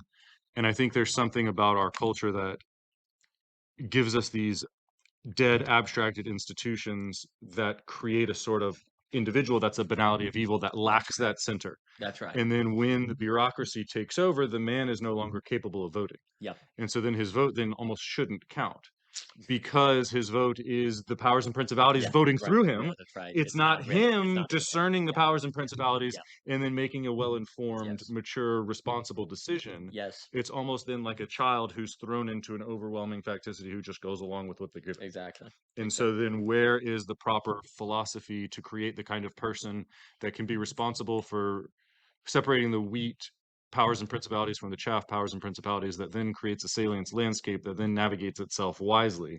Right. And at some point, that's no different than being a parent or being Yep. a brother or Yep. being an employee or a boss or a teacher or a Right. student or a child of God or even a God yourself. Yep. And so like there's a sort of something like that that was triggering when you were talking to me. Yeah. Well, what's interesting, I guess, as you were speaking, I'm thinking more and more. What I find so interesting about the view that Adam is supposed to be on some kind of divine council, like to function as a council with God, is because it would Because mean he matters. because he matters. Yeah. It would mean that, like, what does it Yeah. mean that God's like, I'm going to consult you? Because that's the idea, and It's you something even like see that. that in the court and parts of Kings and Acts, like he's consulting a divine council. What do you guys think, right? And like taking it seriously. Um, if that's the case, and then that would mean being able. There's some interesting connection between the ability to steward the garden and being a qualified council person. Mhm. Mhm. Like you actually can't do one without the other. That doesn't seem to make sense unless every domain you go into, unless you maintain a connection with God and have the capacity to consult with God, it's going to fall into enclosure. It's going to fall into disarray. It's gonna fall to facticity. It's going to fall to Yeah. facticity. So, like literally maintaining qualifications as a counsel person with the divine, which then is crazy because there's a certain level of are you like do you have your game on enough to for God to ask you what do you think? Mhm. And and I Like don't think anybody telling the truth can say yes. yeah, exactly. Like that's insane. And then also if you say, well, God doesn't need to ask me, okay, of course he doesn't. But are you ready for him to ask you and just not immediately explode, like, like kind of collapse.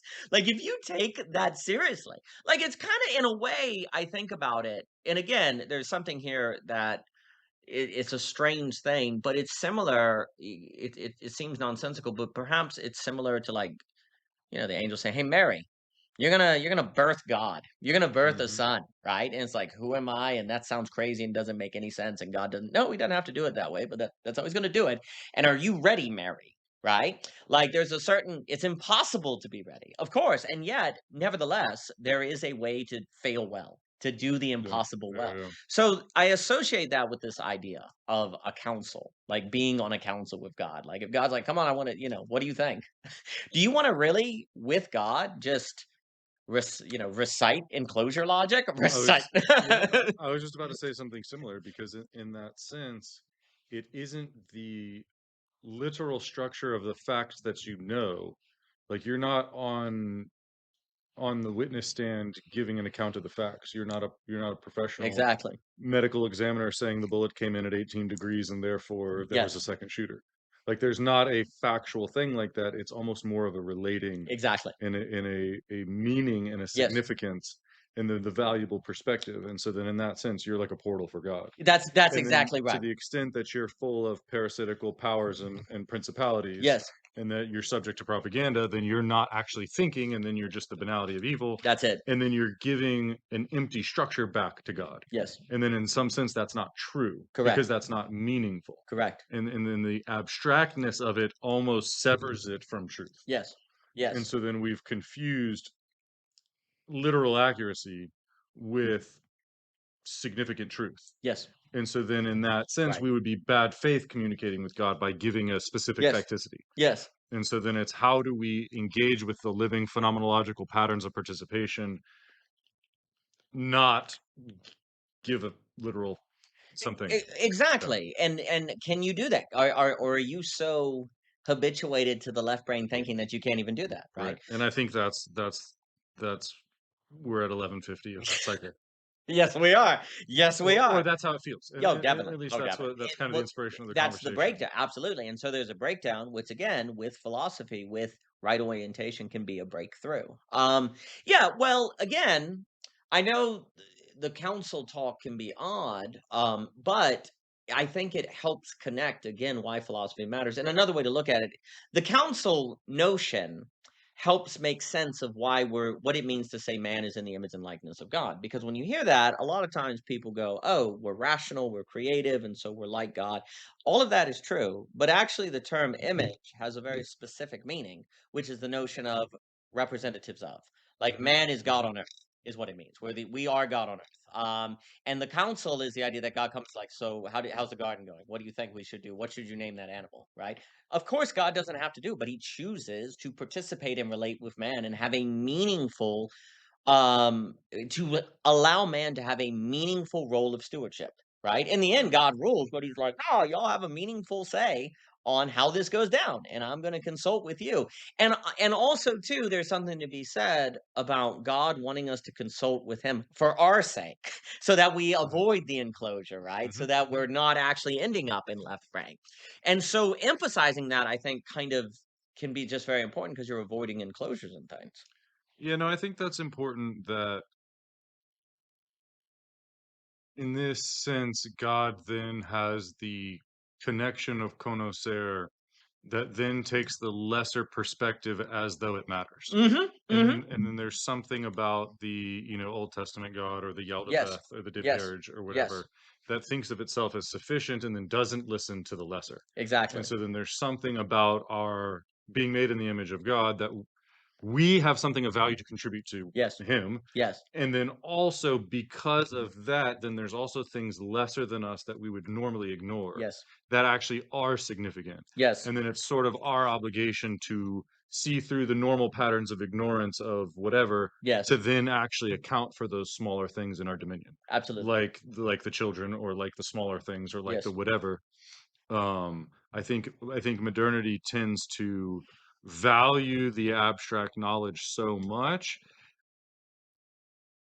that the effect is an ignorance of the Yes. subtle bodies underneath. Yes. And so then there's something about paradoxical about the all-powerful God. Why would he consider my perspective? Right.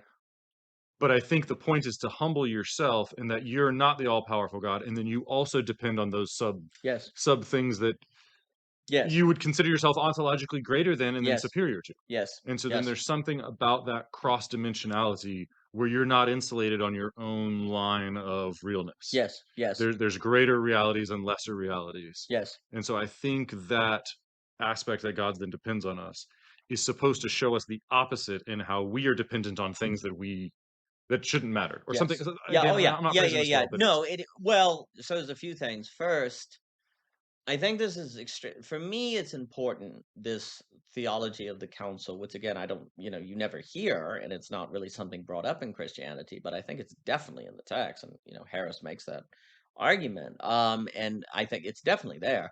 Um, One of the reasons, again, it's important is because I think there are many Christians who say, "Well, I'm just a steward. I'm just taking care of a flock."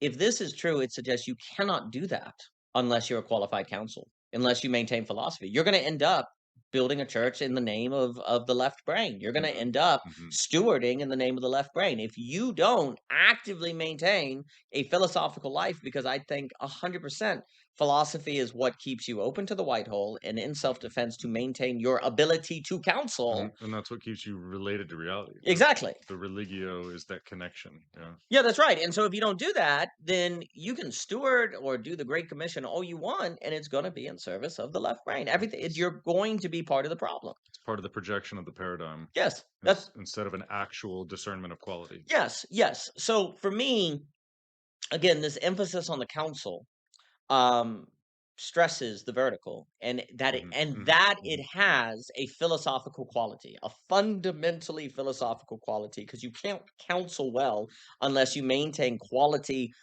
contact with reality, and you have to be able to articulate, and you have to be able to self-defend your ability to discern, and you have to keep it toward the river hole. Like, if you can't do all of that, you can't counsel well or anything. I think the other thing, I guess, I think about on this idea, might sound like it's kind of like, well, what would it mean for God to ask us counsel? Well, if we think that the main function of a counsel person, and you've already alluded to this, is to give the facts, well, then there's nothing to give. But if what God wants is counsel on the quality of the relation, then right. then if he doesn't ask us for that, that's in contradiction with what you're asking about. Like, if God doesn't inquire into us on how the creation is relating to itself, relating to us, and what quality that it has, which is what he's most interested in, then actually, in the name of relationality, he would not be acting in a relational way, because he would be getting the knowledge without it being through us, which would be knowledge about relation, not through relation, right? So that would be contradictory.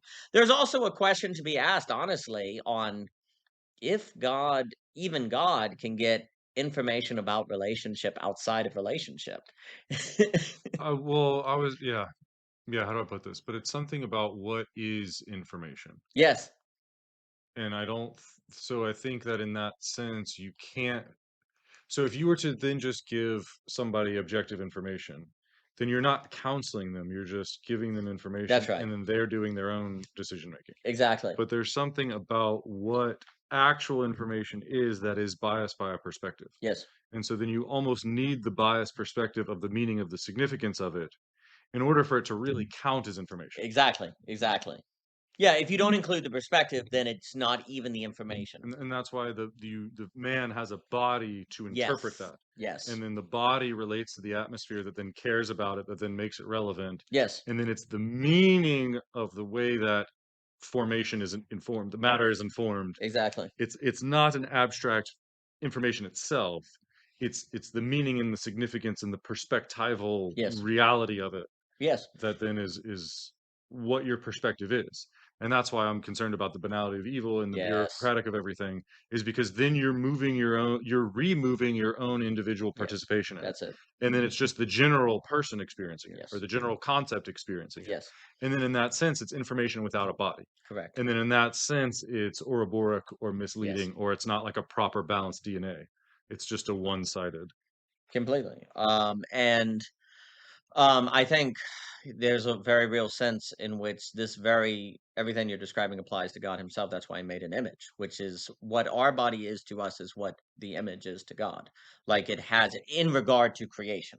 Like, and then there's also an argument that in addition to this earthly counsel that man makes up or is supposed to make up, there's a divine counsel as well. So this logic applies all throughout, where he's looking for relationality even in the divine realm. And that's why I think those powers and principalities need to be communicating and integrating, not autonomous paperclip maximizers in and Exactly. of themselves. That's right. Because I And think that's the problem is we tend to take one of those ideas and then overfit to it. yes, And yes. then that takes it out of relationality. Hmm. And then that lack of relationality makes it foolish. Yes, And then that makes it demonic. yes, completely. Because then And it's not orienting toward the higher good.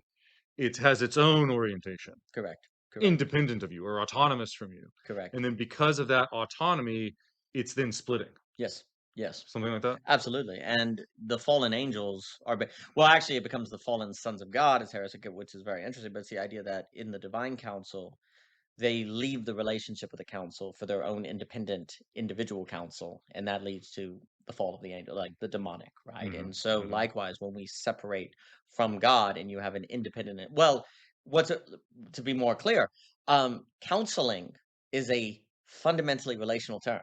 You can't counsel yourself. Right, yep, So, to make man counselors means intellect is to serve a relation by definition.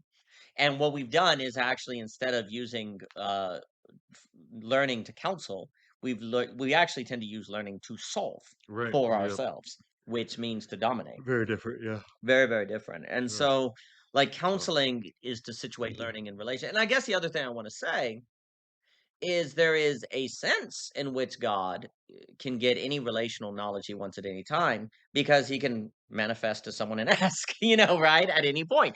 But and then if the person refuses to give it to God, well, that tells him the quality of the relationship. And if they do, then he gets it. So there's a way in which I'm interested by this idea of God can't get relational knowledge except in relation.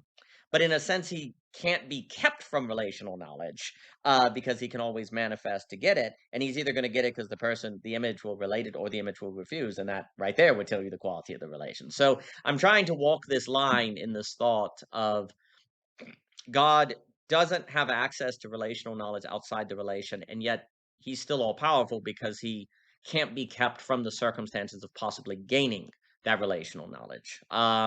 Because a human can't stop God from, well, approaching them and being like, what's going down, and asking, right? And if a human is not in a position to receive God's, in prayer, like is not there to be a counselor to God, well, then that tells him the state of the relationship. So you get the knowledge all the same.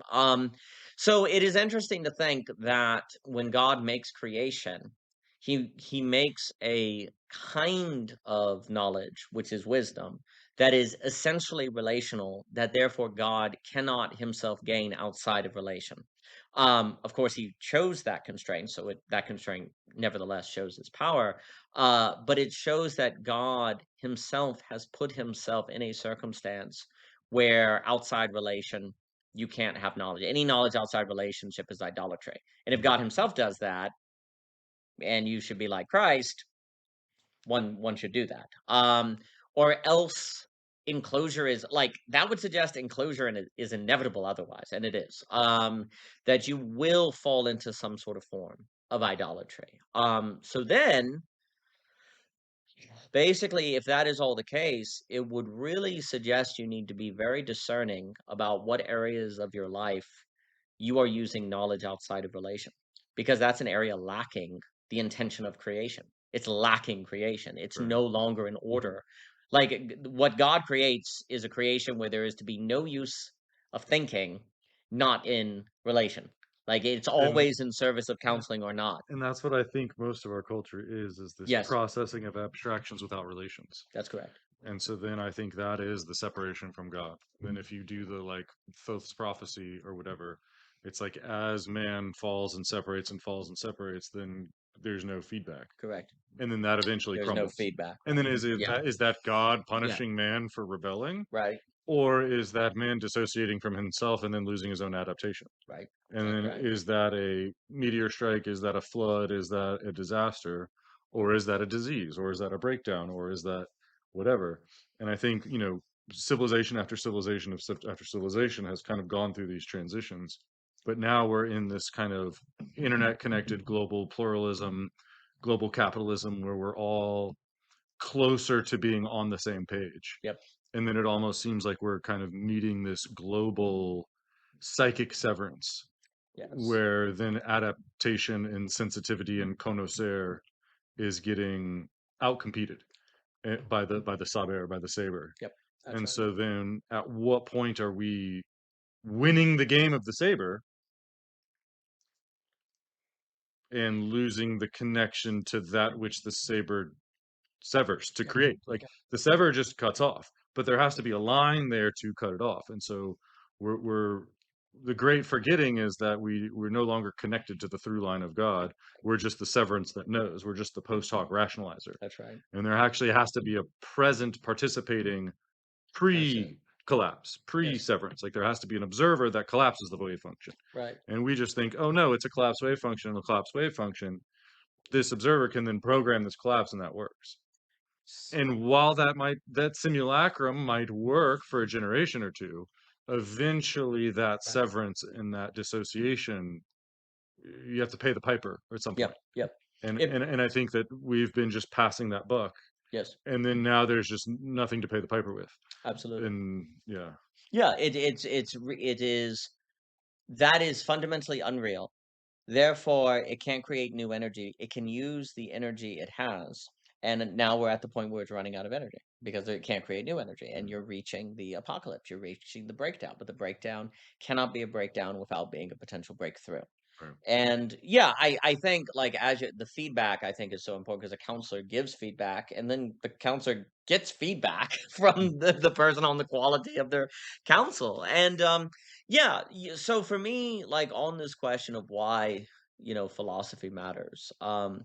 Without it, you can't be a good councilman. You can't use now knowledge in a counseling way. I mean, that's what a democratic vote is you're co-counseling Yeah, with your and that's why society. democracy is failing is because people can't do it well, dang it. Right. So they can't Right. counsel well. We don't use knowledge for counsel. We don't counsel our ego with it, so then it gets lost in left brain thinking. You can't counsel well without being able to handle via virtue the tension of the white hole, without self defense from stupidity. And of course, if you're stupid, you can't counsel well. And then you're going to avoid responsibility and you're going to cut yourself off. In counseling, if you if you cut yourself off and overly identify with the cutoff, well, then you can't relate or counsel. You're cut off from what there is to counsel. And so philosophy is important, because it is precisely the life of which is avoiding these pitfalls and then creating the love of life that motivates one to keep everything not in stasis but moving and Mhm. alive and in process. And if we don't have that love, then it's all going to be stagnant. Philosophy, I think, is absolutely tied to kind of incubating and cultivating love. Well, with that, see money. The children want to probably tackle you again, so we'll run back in and clean the kitchen. And but see money is always Yeah. wonderful to have you. Thanks for having Thank you, me sir. out, I've really man. enjoyed it. We'll do it Appreciate again. it. Thank you, sir.